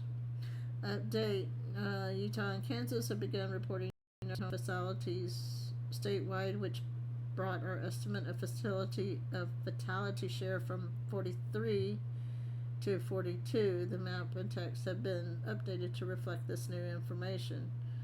Update: spokesman for Alaska Governor Jeff Turner stated that Alaska has no C-19 deaths to report from nursing homes and assisted living facilities. A spokeswoman for the Wyoming Department of Health stated that Wyoming has experienced 4 such fatalities out of a total of 14 C-19 deaths. The maps and text are updated.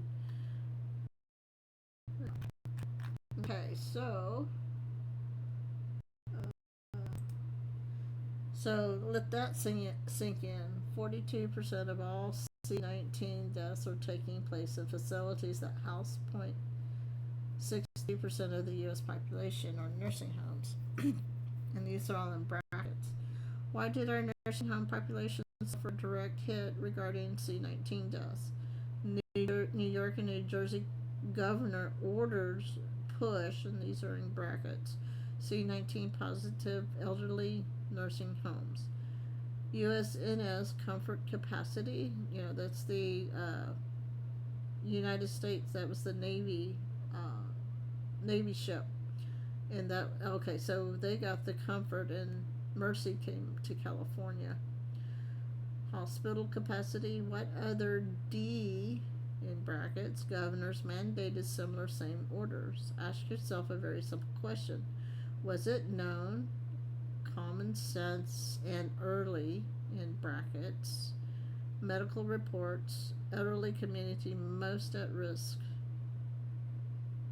Why would 4D governors, and these are 4 and D is in brackets, push C-19 COVID-2, in brackets, infected patients into, in brackets, safe nursing homes? Ignorance is a choice. Were they ignorant, or did they know what they were doing? Let's see, 338. Expanding on last drop, U.S. versus Japan.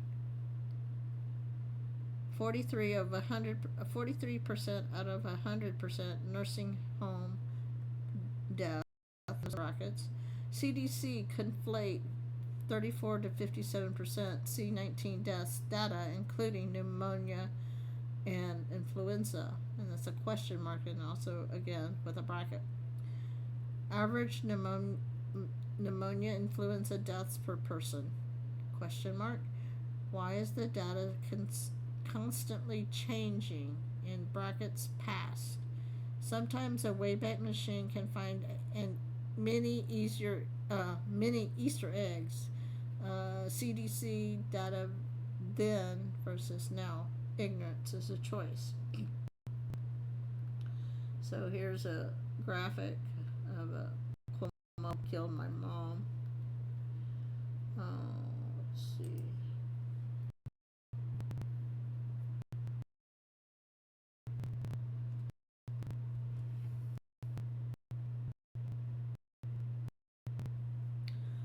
So this was May 28th of 2000. Griffin will not be Biden's running mate. It's bad enough that Governor instituted a dangerous policy for nursing homes long-term care for those to accept C-positive patients. It's bad enough to the rapid spread of coronavirus in New York nursing homes, and tragically thousands of deaths in those facilities.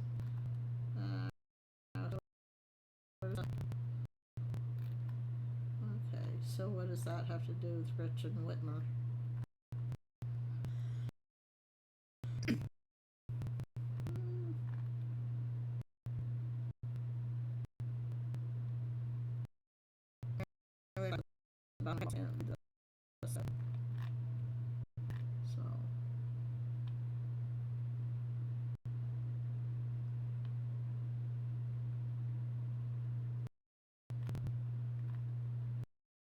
So this doesn't make sense. So go Richard Whitmer to. Anyway. Come on. Can you move out of my way? Probably not. Okay. So at what point should this be reclassified as murder?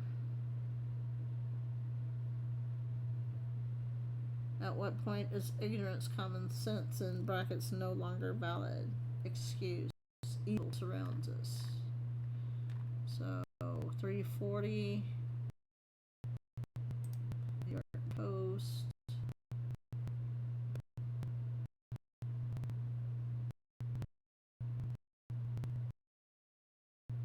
May not open.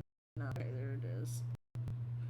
So nursing has no right to reject C19 patients. April 2020. New York's nursing homes weren't allowed to challenge a controversial to admit patients with C19 virus. State, you know, they don't have a right to this rule, and that's the that they have that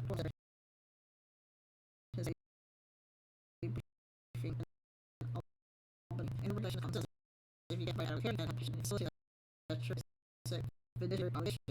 I say ethical obligation. It's also your legal obligation. Columbus said that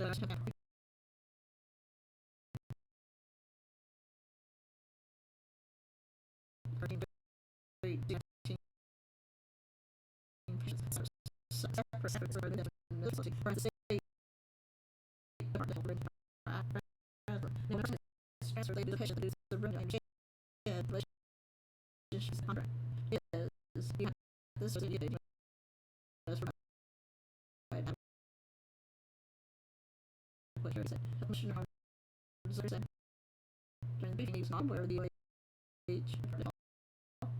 of seeking friends or cousins.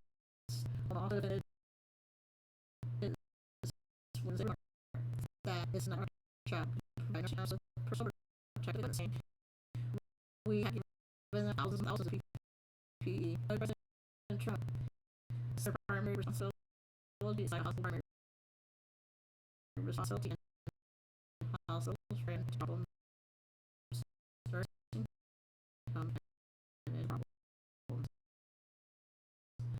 This is national security. Who said you have people saying he had a miracle almost virus task force as you and White College James Lawrence said the state had distributed 417,000 surgical grade masks, 101,000 gowns, 5,000 face masks. Our shields. You know, I was looking at the shields. I disagree with it. I think I'd much rather have the shields instead of the mask. 122,000 gloves and 5,000 gallons of hand sanitizers to nursing homes over the last 2 weeks. I tell you what, people who came out and started making those masks made a killing. I know people who were making them and making for a profit.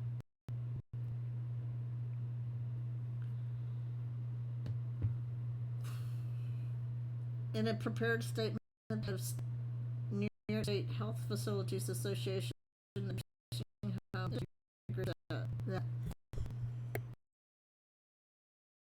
nursing homes and assisted living providers and their residents have not been treated as a top priority for assistance with staffing, PPE shortages, and C19 testing.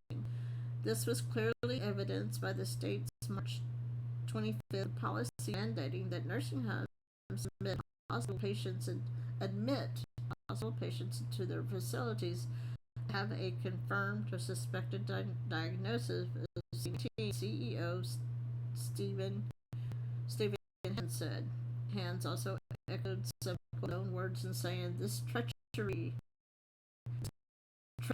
the virus that they, these deep state globalists, these Babylonian globalists released, spreads through nursing homes like fire through dry grass in the state's March 25th policy served to unnecessarily to fan the flames of this fire. The governor stated that nursing homes are the state's #1 concern, he said. This declaration must be followed with a full report and assistance from the state in the form of increased help to secure staff, needed PPE, and priority testing for our residents and employees. Okay. Let's see. Alrighty. So at what point should this be reclassified as murder? At what point is ignorance, common sense no longer valid or excuse? Evil surrounds us. Okay. And these are still 2020.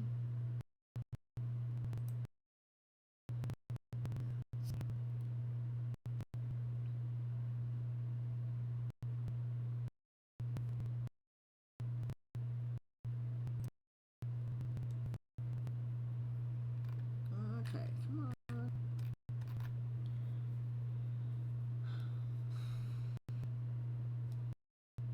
Okay, this article may not come up. If you would just move, if you would move, I could get rid of it. Alright.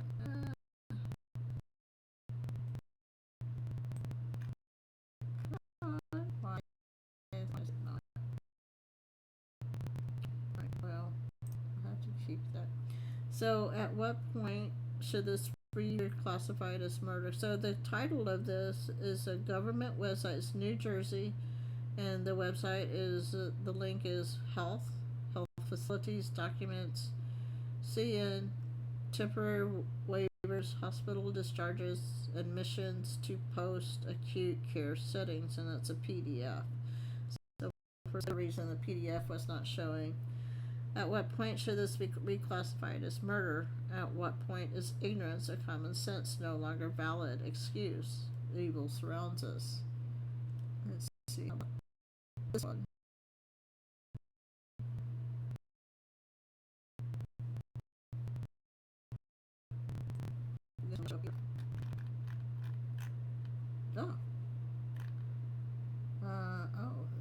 Oh. Either that or these documents are no longer available because there says 00. Wonder if that's what happened with that other one, that they're no longer, these files have been purged or whatever. So this link was perryhouse.gov, uploaded files. Perry calls for federal investigation, and it's a 514 PDF. At what point should this be reclassified as murder? At what point is ignorance, common sense no longer valid excuse? The evil surrounds us. So 43. U.S. total population 328 million. See death, 19 deaths, 100,000 in lockdown in brackets. Japan total population 126 million. Condensed island. So see 19 deaths, 850. So you think about the ratio of that.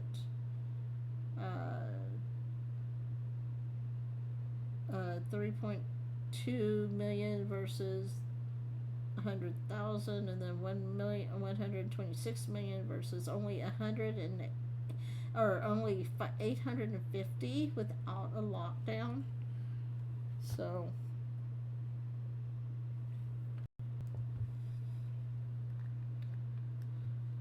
okay, let's see if this will show up.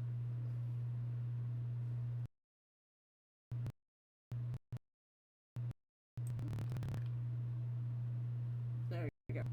Okay, so this came up with Breitbart.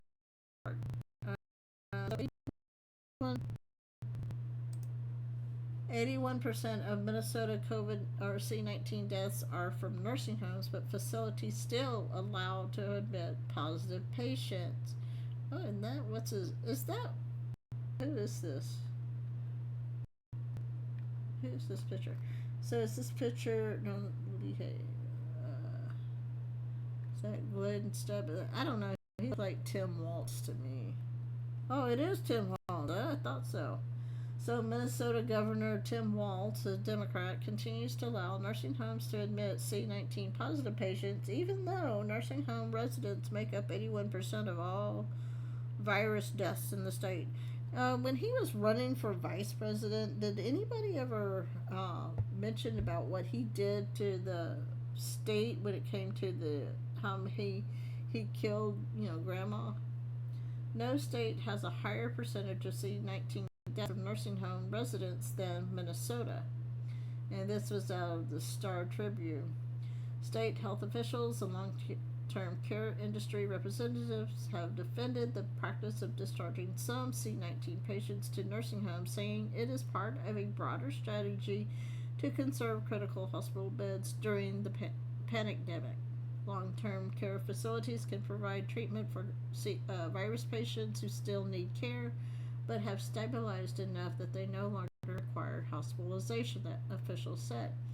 So far, 11 facilities statewide have been designated as, quote, C support sites, unquote, with separate units or wings to handle coronavirus patients. These specialty sites have gone through a vetting process by the state to ensure that they have adequate staffing, supplies, and infection control standards. However, other nursing homes have been allowed to admit C-19 patients under private arrangements with hospitals. The practice is widespread. The State Department of Health has reviewed the cases of about half the patients hospitalized for C-19 statewide. The agency found that 27% of about 268 patients were discharged to long care facilities since the pandemic began. So the Minnesota Department of Health reports that as of Thursday, 663 or 81.9% of out of 809 total C-19 deaths in the state were patients who became infected with the virus while residing in long care or assisted living facilities, according to data compiled by the Henry J. Kaiser Family Foundation. Oh, was that?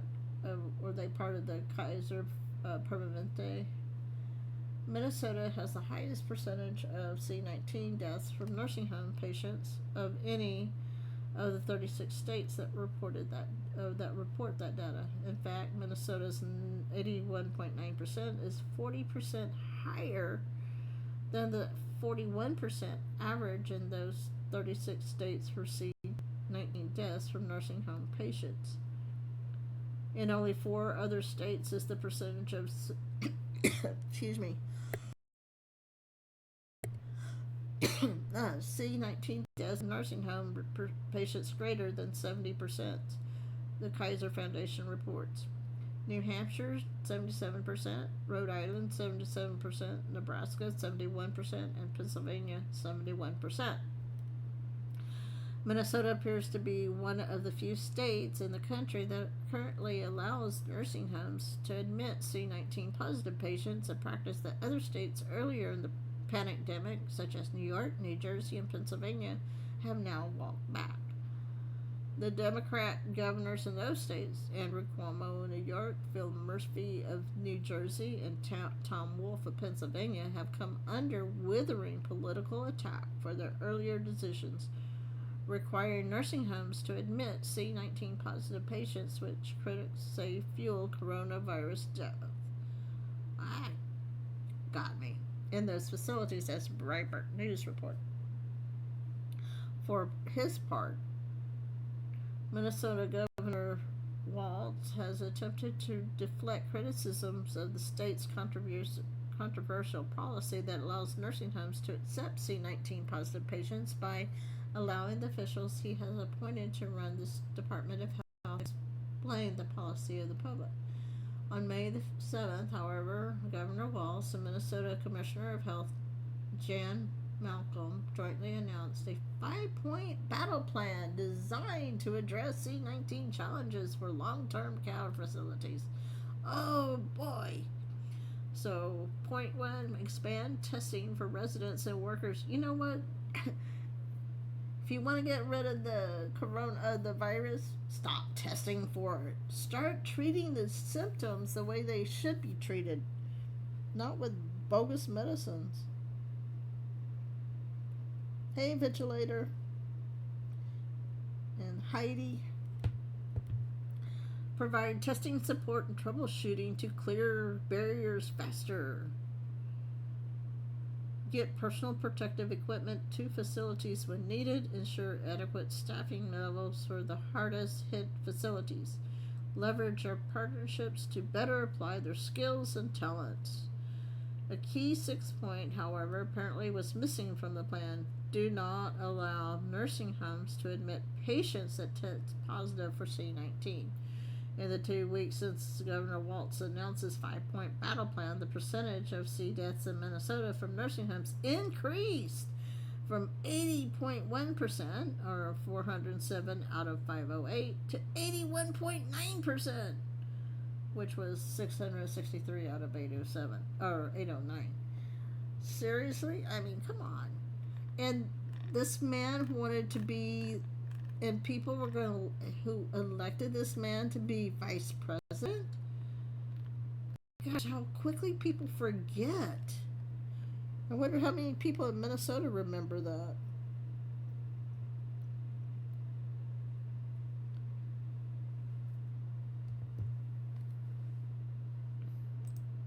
So, okay, so the truth is right in front of you. It's a Twitter. I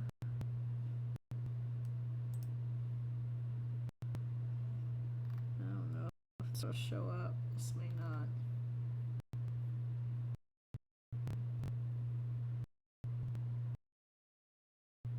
not. So it looks like it was taken down.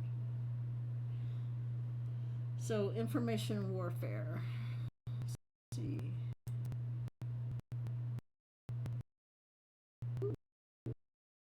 Okay.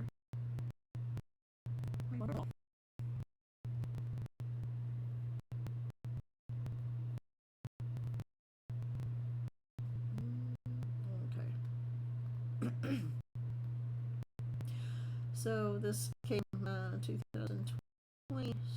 Trump signed social media executive order that calls the removal of liability over censoring.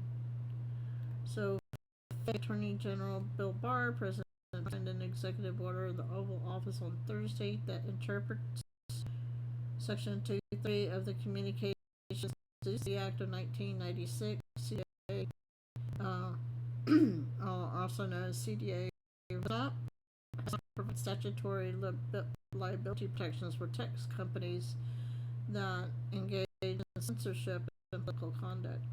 The president, which also cut federal funding for social media platforms. So here it is, here he goes, although it's regarding social media, wrong with get rid of funding for. Here's the press, who it is, NPR, PBS, PBS, we are PSB, not to be confused with PSB, PBS,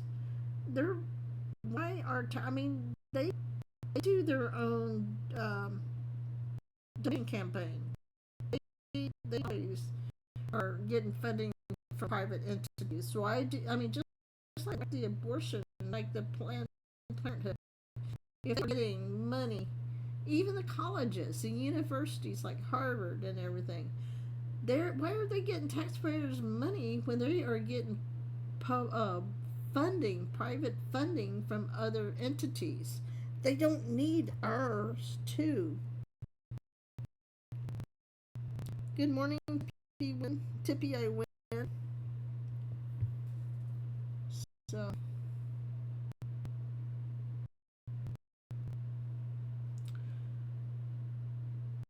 Let's see. As not provides statutory liability. Okay, the president's order, which also cuts federal funding for social media platforms that censor users' political views, came just 2 days after Twitter took the unprecedented step of stopping a misleading on of nationwide mail in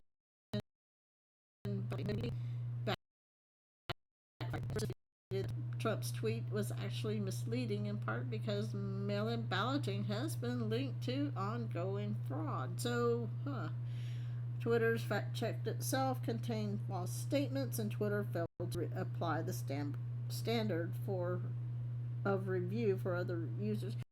I got to think today is like, who checked the checkers?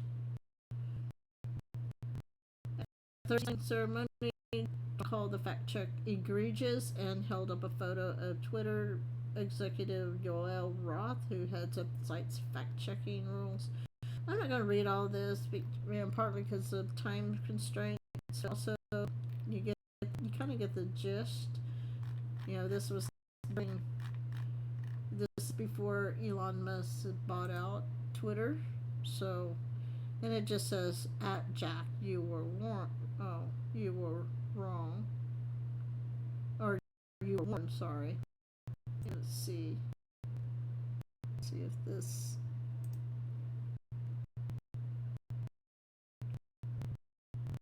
No, he don't have a status anymore. It's interesting how the poster somehow disappeared. Let's see. We were not prepared for a pandemic. Trump has rolled back progress Obama and I made to strengthen global health security. Yeah, see how many people died under from 2021 to 2020 until President Trump took office. We need leadership that builds public trust, focuses on real threats, and mobilizes. Yeah, you mean real threats like like grandmothers praying in the Capitol, or real threats like women, men and women's sports? And this says coincidence or foreknowledge. So that is the Delta for the 28th.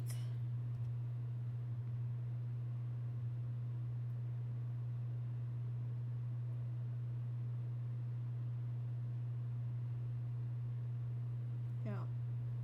So, let's see. Day. Oh, only 5 posts are found.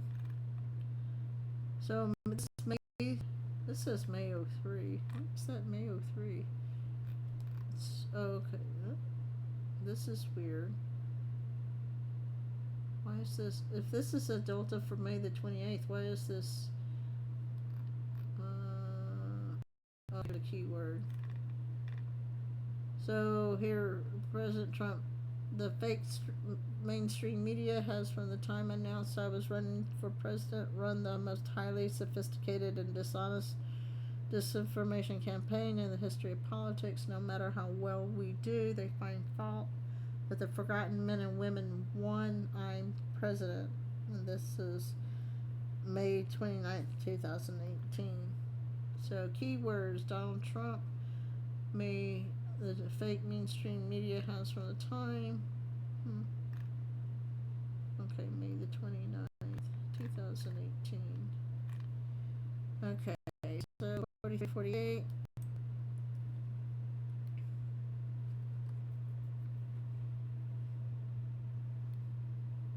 Whoops, nothing found. So that looks like that got. That looks like that got quashed. But the headline was New York politics. I wonder if this one. Let's see. Debug QAnon Church Omega Kingdom Ministries. Let's see if this is.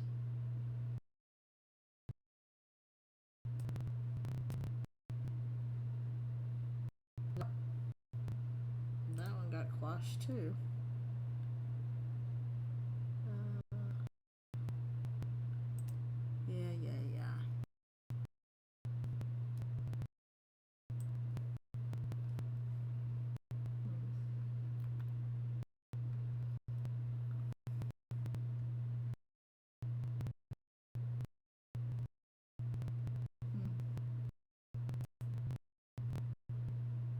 Yeah. Anyway, it says fear, panic, loss of narrative control. You are the news now. So this was an example.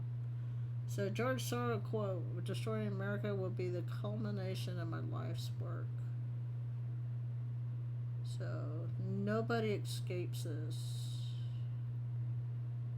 So and I think didn't they say that he was a? Oh gosh, that's a JPEG. Or that must be his. He stepped down, right? He stepped down and his son's taken over, right? So it says.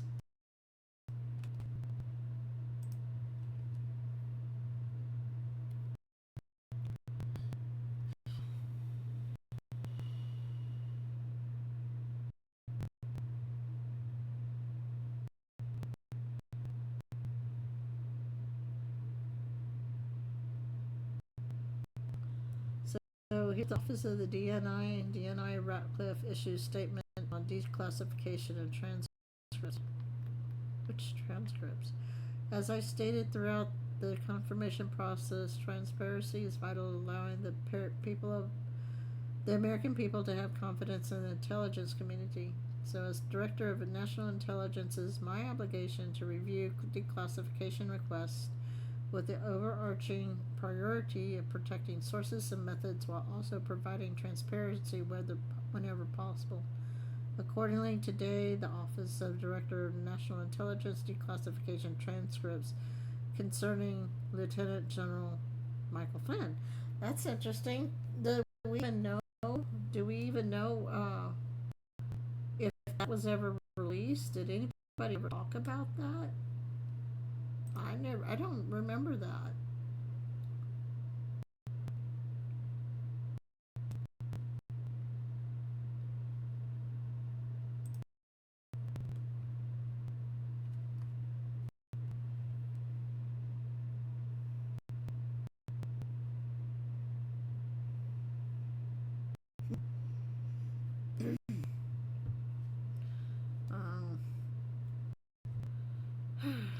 I'll have to. Yes, I didn't want to do that. I did this. It just says worth following declass designations. So this is something from Catherine Herod. Okay, so let's see what's on the 30th. What's on the agenda for the 12 posts? Let's see what we got here. We got about another. I have about another. So this is all. Oops. There's 12 posts. So which one is first? Okay. I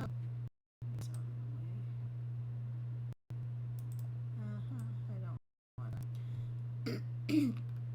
So President Trump says, our U.S. Patriot, I've always been anti-social media, but I finally decided to join Twitter to show my love and support for you, Mr. President. You're truly amazing in putting America first, the way you fight the hateful left and media. Nobody else could do what you do. Truly incredible.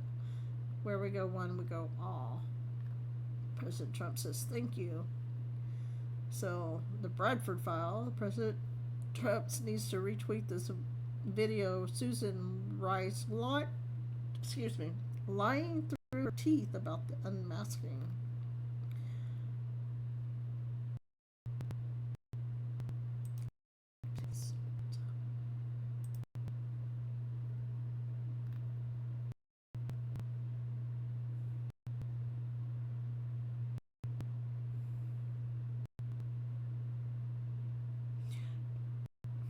Of course, it says it's available. That's the reason why we have the picture. We have it right here. So why did POTUS reply to a tweet from May 30th, 2019, where we go one, we go off? So let's see. 4352. Consideration is being given to declaring Antifa the gutless. Oh yeah, and you know what the have y'all heard about the new Antifa? What it's called? It's the Trans Tifa, because now Antifa and Trans. So they're running out of funding. They no longer can, I guess, you know, Antifa is slowly being dismantled. You know, it's been a long time since Antifa, and now we're getting Antifa back in the mix, and now the transgender are coming in. Did y'all? I mean, I forgot to. I didn't think about that. Talking about the Christians singing at church, and I didn't see it. I just heard about it.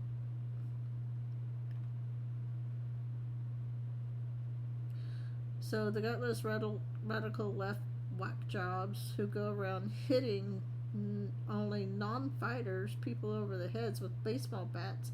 I think that's what they did too.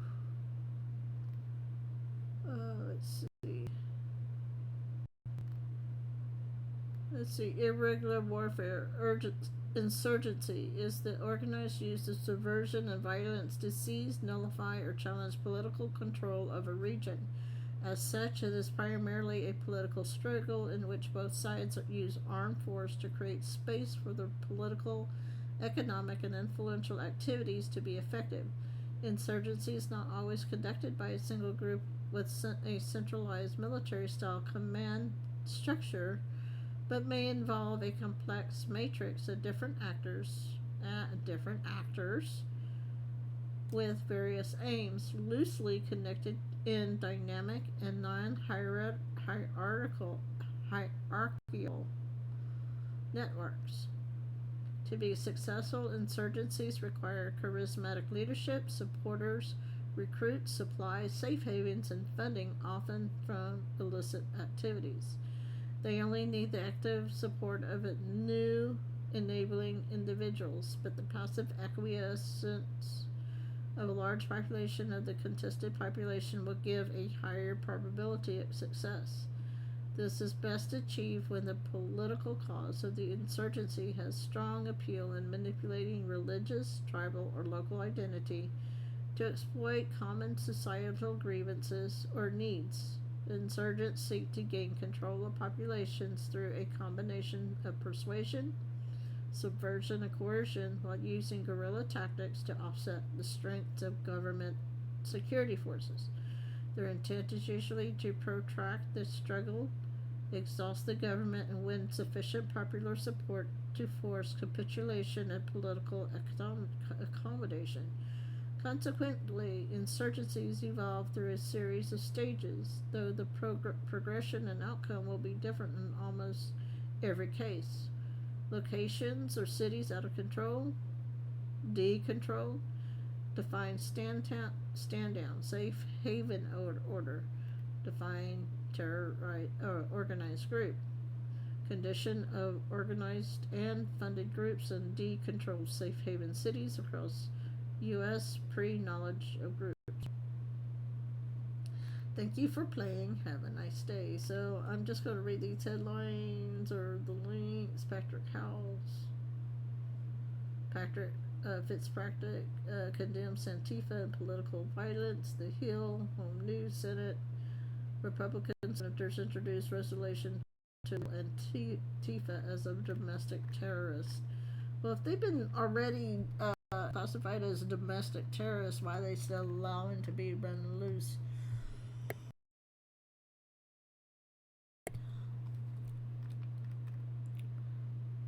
Okay, I just read this whole thing. So, warfare misspelled on the move. So, warfare. So, just correcting a situation. I didn't even realize it said warfare. I read it as warfare. Let's see. I don't even know where the word was from. Alright. Moving on. Antifa flag. Of course, we see the similarities between the Communist Party of Germany flag and the Antifa flag. Anti-American, domestic terrorists, organized fascists, extreme radicals, violent POTUS action coming. Homeland Security, FBI, GOJ action coming. Investigations may lead to D and then S support targets. Here, they want you divided. They want race wars. They want class wars. They want religious wars. They want political wars. For God and country, learn. Stay strong. Stay together. And then see if I come back up.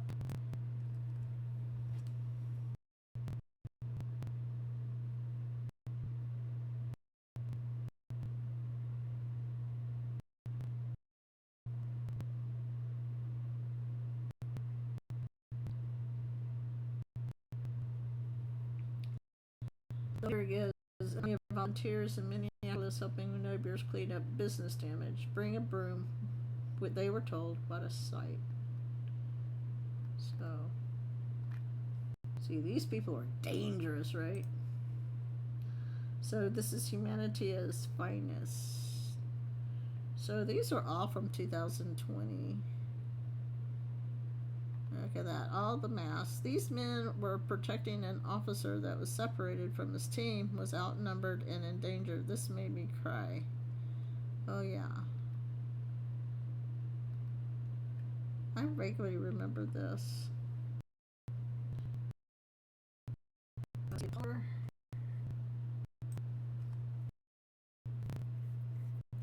see what we got with this.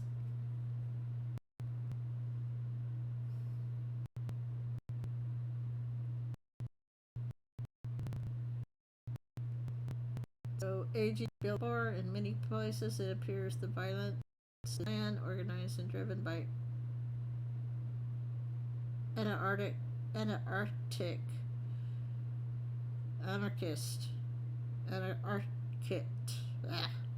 left extremist groups, far left extremist groups using Antifa like tactics.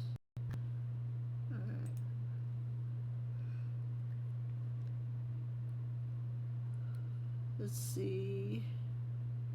NBC News, Political Justice Department, FBI lawyer, FBI stop lawyer ousted amid Fox News. So this time this was a big list. Okay. Top lawyer.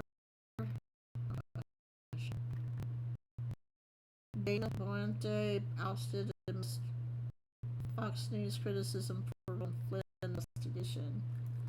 So he was asked to resign on Friday, and two sources familiar with the decision to dismiss him said it came from high levels of Justice Department rather than directly from FBI Christopher Wray. After a 38-year career with the Justice Department, the FBI's top lawyer, Dana Boente, was asked to resign on Friday. Two sources familiar. Yeah, they always have these anonymous sources, but assuming that this was true at the time. Two sources familiar with the decision to dismiss said it came from high levels of the Justice Department rather than directly from Christopher Wray. His departure comes on the heels of recent criticism by Fox News for his role in the investigation of former Trump National Security Advisor Michael Flynn. A spokesman for FBI confirmed to NBC News that Boente did in fact resign on Friday. Fox News has recently criticized Boente's role in the investigation of Flynn, whose criminal charge for lying to the FBI was recently dropped by the Justice Department, based in part on the argument that his lies were not material to an underlying investigation. Boente also said in a recent leaked memo that material put into the public record about Flynn was not exculpatory for the former National Security Advisor. The memo undermines the Justice Department's latest position that material about Flynn was mishandled by prosecutors. Fox Business host Lou Dobbs said on April 27th that shocking new reports suggest FBI General Counsel Dana Boente was acting in coordination with the FBI Director Christopher Wray to block the release of that evidence that would have cleared General Flynn. I mean, they did the same thing. I'll be honest, after seeing some things about some of Flynn's interviews and seeing his demeanor, I'm not so sure Flynn is Flynn, and I'm not sure we can trust Flynn. I'm going to say that. So, I know people think Flynn's great, and everybody has the right to their opinions, but I've seen some things that really concern me about Flynn. I wasn't there in person, but I did watch it online when he was at the church that I had been attending, and there was some really weird things that happened while he was there. Ray formally asked for Boente's resignation, but the decision to end his tenure at the FBI came from Attorney General William Barr's Justice Department, which oversees the FBI, according to two sources. A spokesman for the FBI said Boente announced on Friday his decision to retire, which will take effect June 30th. Few people have served so well in many critical high-level roles at the department. They always have to praise these guys, too. Said in a statement, throughout his long and distinguished career as a public servant, Dana has demonstrated a selfless determination to ensure that justice is always served on behalf of its citizens. In a joint statement on Sunday, Senators Mark Warner and Tim Kaine, both Democrats from Virginia, said Boente was a dedicated and experienced career civil servant. Oh yeah, every time, they can't just say thank you for your service. They have to expand and, oh my gosh, he did so much to keep everybody so safe. Oh, blah blah blah blah. Yeah, let's just they go into this oratory narration. So in a let's see. In a joint, they said that if Boente was pushed out as retribution for his role in the Flynn investigation, he appears to be one more victim of the Attorney General's disturbing crusade to turn the Department of Justice into another arm of the president's political campaign. They keep doing that same thing. Even now they're calling everything that anybody does to promote the MAGA, keeping America great, deporting illegals, finding all the waste and fraud. It's because President Trump is on a revenge kick, right?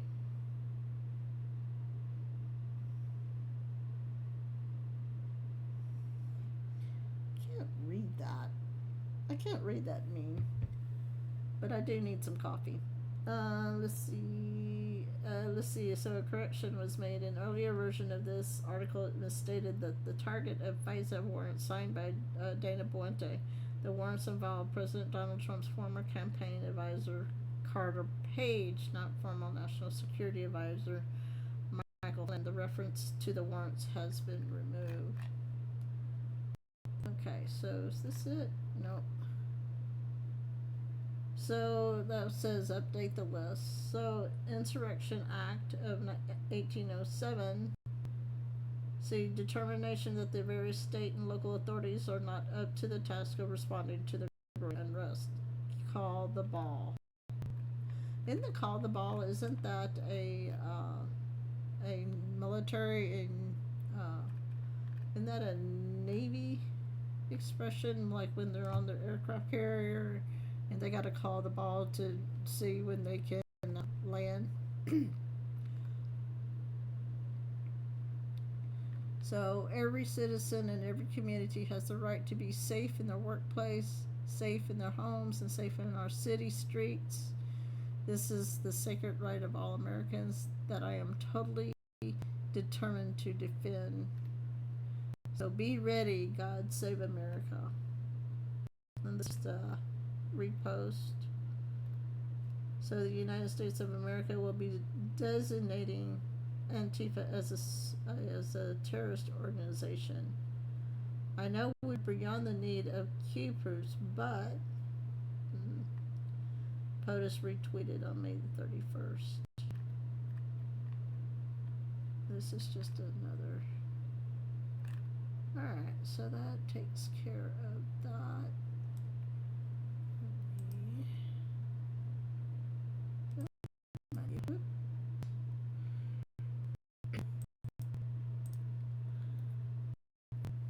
But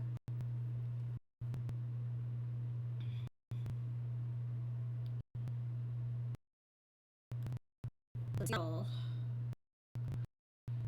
on. So there is now a new language. It's called Antifa and transgender. It's called Trans-Tifa. Or anti-Tifa. It's Trans-Tifa. Let's see if I can get that here. So you can see that, read that. I know sometimes it's hard to read these things. I really don't want to watch the lady. That's right. No, I don't want to comment. Oh gosh. Yeah, I can tell my too many windows, and it's starting to. All right, come on.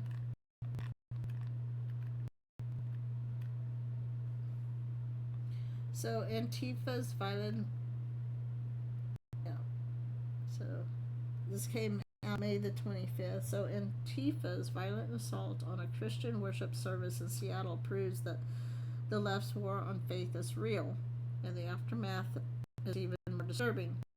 Masked thugs attacked a May Day USA event at Cal Anderson Park, injuring attendees and cops per state. But Seattle Mayor Bruce Harrell didn't blame the perpetrators. He called it an extreme right-wing rally and backed the counter-protesters. Disgraceful doesn't even cover it. So the video shows Antifa hurling flashbangs, eggs, and black paint at families, including kids as young as 4, reports the Daily Caller. Police had to intervene, arresting several as the mob tried to tear down barriers. Yet Harrell's office labeled the Christians as the problem, ignoring Antifa's reign of terror. This isn't activism, it's domestic terrorism, and the mere city is chilling. So I don't know. I don't know.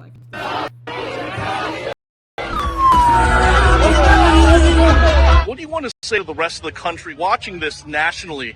A lot of people don't believe the type of far-left violence and militant behavior is happening in Seattle. Well, it is, and I think it's because of the silence of the church. So my message to the rest of the country is, we got to stop being silent, stop being inside the four walls of the church, step outside of the church, and bring the love of Jesus Christ to the most dark places that we see. Praise and worship happening right now. I think if the church wakes up and the church starts using its voice, things will change in this country, things will change in Seattle, things will change in Washington. We're not living here. We're coming. The church is being used to sing in the building. Now it's time for us to come out and show the love of Jesus, even to the people that are opposed now. And look at this. Look at this. Again, Joe, what's up? Look at this. They're getting closer and closer to the stage. We're going to stand our ground. We're going to exercise the First Amendment right and exercise our right to peaceable religious freedom. Not only do we come here to show the love of God, but we hope that by the time we are done here, that the atmosphere in Seattle will change and people will know that God is truly love.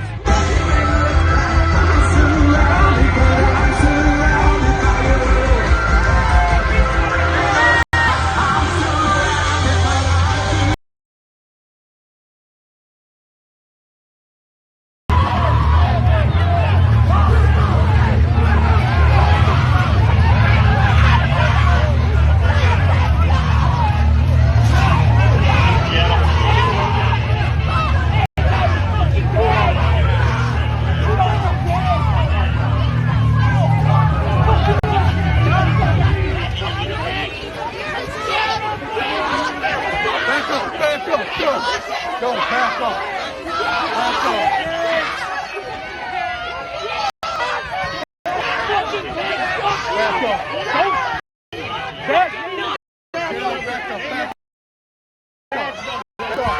you!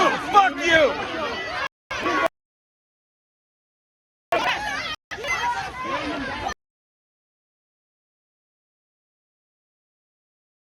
That looked like it was about ready. It was over anyway, because it looks like it was. But look at that.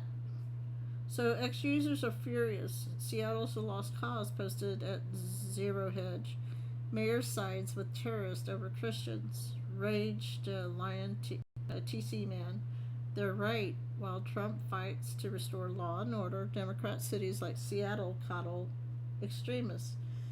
Antifa's history of violence from Charlottesville to Portland is well documented per Wikipedia, but Harrell's spin shows the left priorities: silent faith, empower chaos.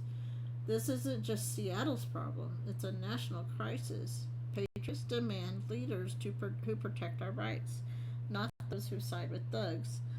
Trump's the only one who'll stand up to Antifa and restore America's values. Speak up, folks. Let's back policies that defend our faith and freedom, not those that enable anarchy. Nobody's watching. We won't back down. This was written by Michelle McKinney, American conservative. She's committed to constitutional principles. So this was out of USA Supreme. So yeah, what can I say? I mean masks and everything. That's why they wanted us all masked, so they could do their shenanigans and we wouldn't be able to say anything. Okay, everybody, that is okay. I've got to go in. It is my time. I've got to leave. And yeah, I wish I could play videos. It's I wish, anyway, let's see. I'm gonna turn that down. I wish I could play videos. And I wonder if I could try to. Maybe I can find the show closer. Maybe it will work. Alright. So, even though it is a day late, or a couple of days late, this is in honor of Memorial Day.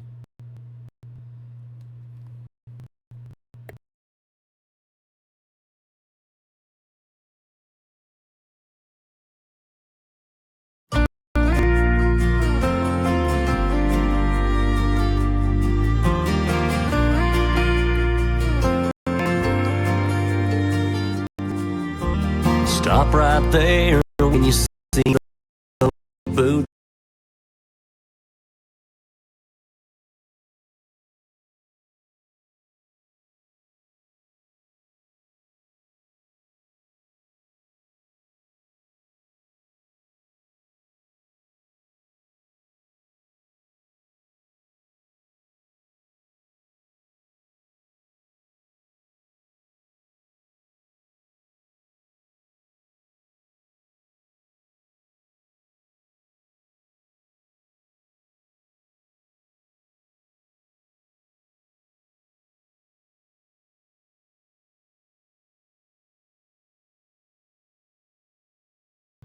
Well, I thought I was going to be able to play it.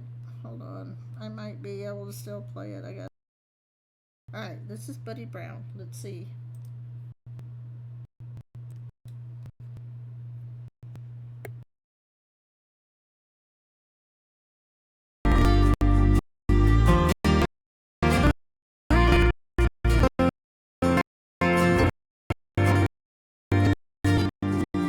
Stop right there when you see those boots and uniform coming.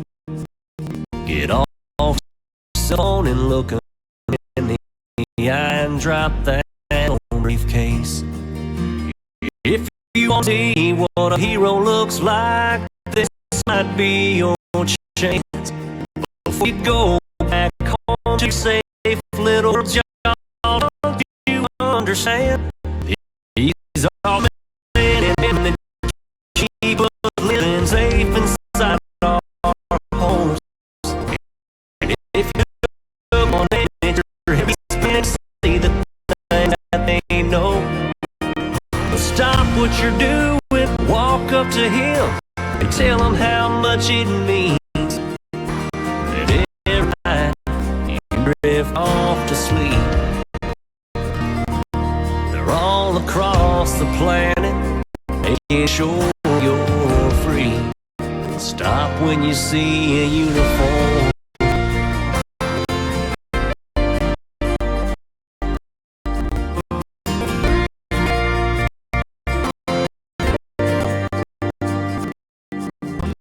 Don't you know who you just walked past with your headphones in today? You're all concerned with your own little world just outside the terminal gate. They're coming home, a whole nother world that we know nothing about. So at least we can get them to standing ovation. It's time to hear us shout. These are the men and women that keep us living safe inside our homes. And if you took 1 minute, your head would be spinning to see the things they know. Stop what you're doing, walk up to him, and tell him how much it means. That every night you drift off to sleep.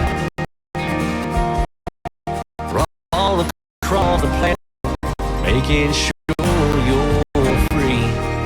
Stop when you see your phone.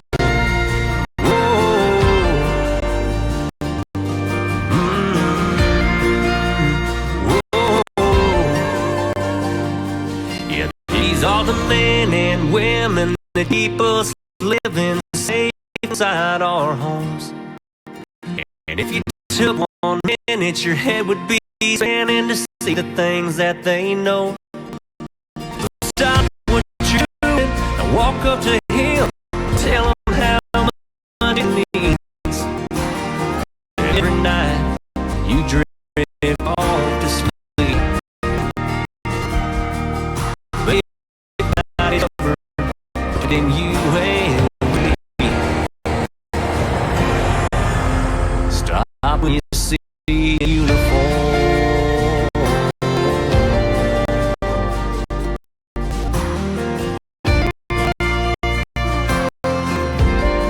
God bless you.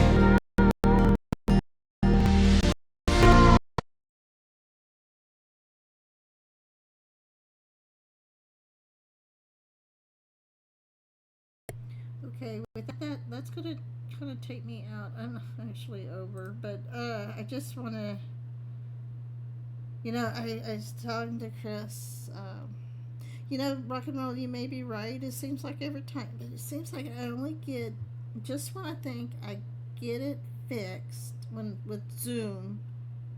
It works for about a week or two, and then after that, it starts messing up. It's like I have to keep doing this all the time. But I just want to say, and I mentioned this to Chris, this week, Memorial Day for me was a little bit different because with my brother-in-law. I mean, the whole thing with, because it was 6 months ago on Veterans Day, November 11th, 2024, that my brother-in-law became part of the Memorial Day Club. He was not active duty as far as, he had left the military, but he still worked with the military very closely. So he is actually, he had just gotten a job working with Space Force about 6 months prior to his passing. So for me, I know he's my brother-in-law.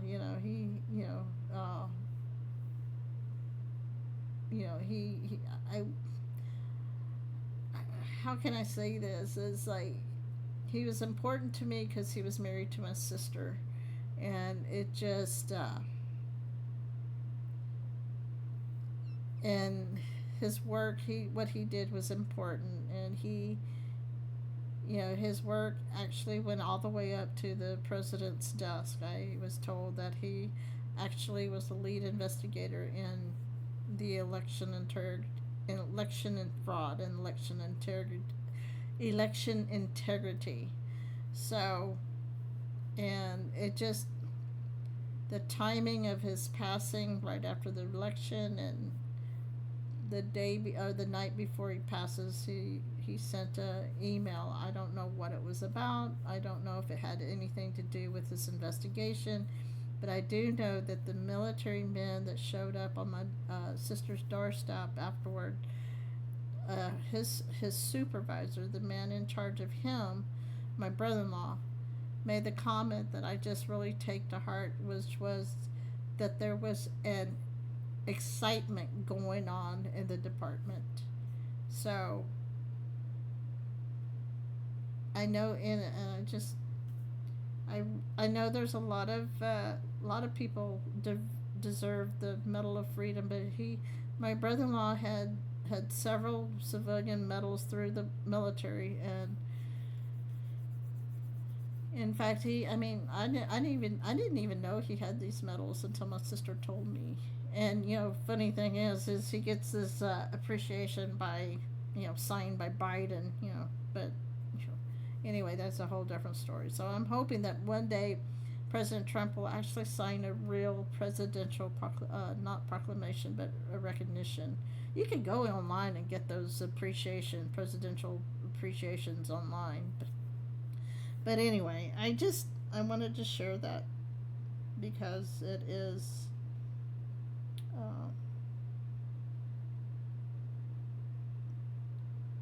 so I just wanted to share that about my brother-in-law, and my sister's still grieving, and understandably. So anyway, with that being said, I don't know if there's any PSB, any host out there who wants to jump in, but I've got to go. I still got to get up. I got 6 more days of school, and then I got to start the summer program. So I gotta go. So everybody, y'all stick around. I hope y'all stick around for a while. Well, I hope so. I mean, I do believe he was. I know he was military. This guy, I have to say this before I go, is he was in Baghdad, he was in Kosovo, he went to Afghanistan, I believe, under Obama. This is what he wanted, because he went in as a strategist. I'm not sure what his exact role was, but I think he was like a planner or something. Anyway, he was supposed to be there for like 3 months, because this is the way the rotation was, 3 months, which to me didn't make any sense when my sister told me about it. But he would go in, and with my sister's, he talked it over with my sister, and with my sister's blessing, he asked if he could stay three extra months, because what they were doing, because someone goes in there for 3 months, they're just getting caught up with what their predecessor was doing, right? So he wanted to be there to make sure that whatever he was doing, whatever his role was, whoever came in to fill his role, who took over for him, was not only up to speed, but everything went. So that's how my brother-in-law wasn't just about serving for the to protect American people, but it was also to help the actual soldiers, the servicemen who are on the grounds, boots on the ground, doing it. That was my brother-in-law. So he was very patriotic. He also told he told the line. He told the company line too. So I never knew really but for me, he was just my brother-in-law. when he left the army, he was a captain, but for me, he was just my brother-in-law. Okay, with that being said, without being too more mushy, I'm going to have to leave. I'm going to back out and stick around. I'm sure somebody eventually. And hey, Frisco Jones. So if anybody wants to join me, I do have a Rumble. I also have now a Telegram. So if you want to help me out on, not Telegram, I do have Telegram, but YouTube. So anyway, until next time, next week probably I'm going to try to try to see if I can experiment and do some simulcast, do some live shows. So I'm moving up in the world, okay? So anyway, with that being said, just stick around. Stick around. I'm sure somebody will pop in. This time slot after me has not had someone officially to fill in right now. So if y'all want to do something to help out with PSB, we could always use some more show hosts. So, and you won't be alone. We'll pair you up with somebody until you feel confident that you can carry a show yourself. So early morning hours are fairly easy if you have the equipment, and you could just put on a video, for the most part.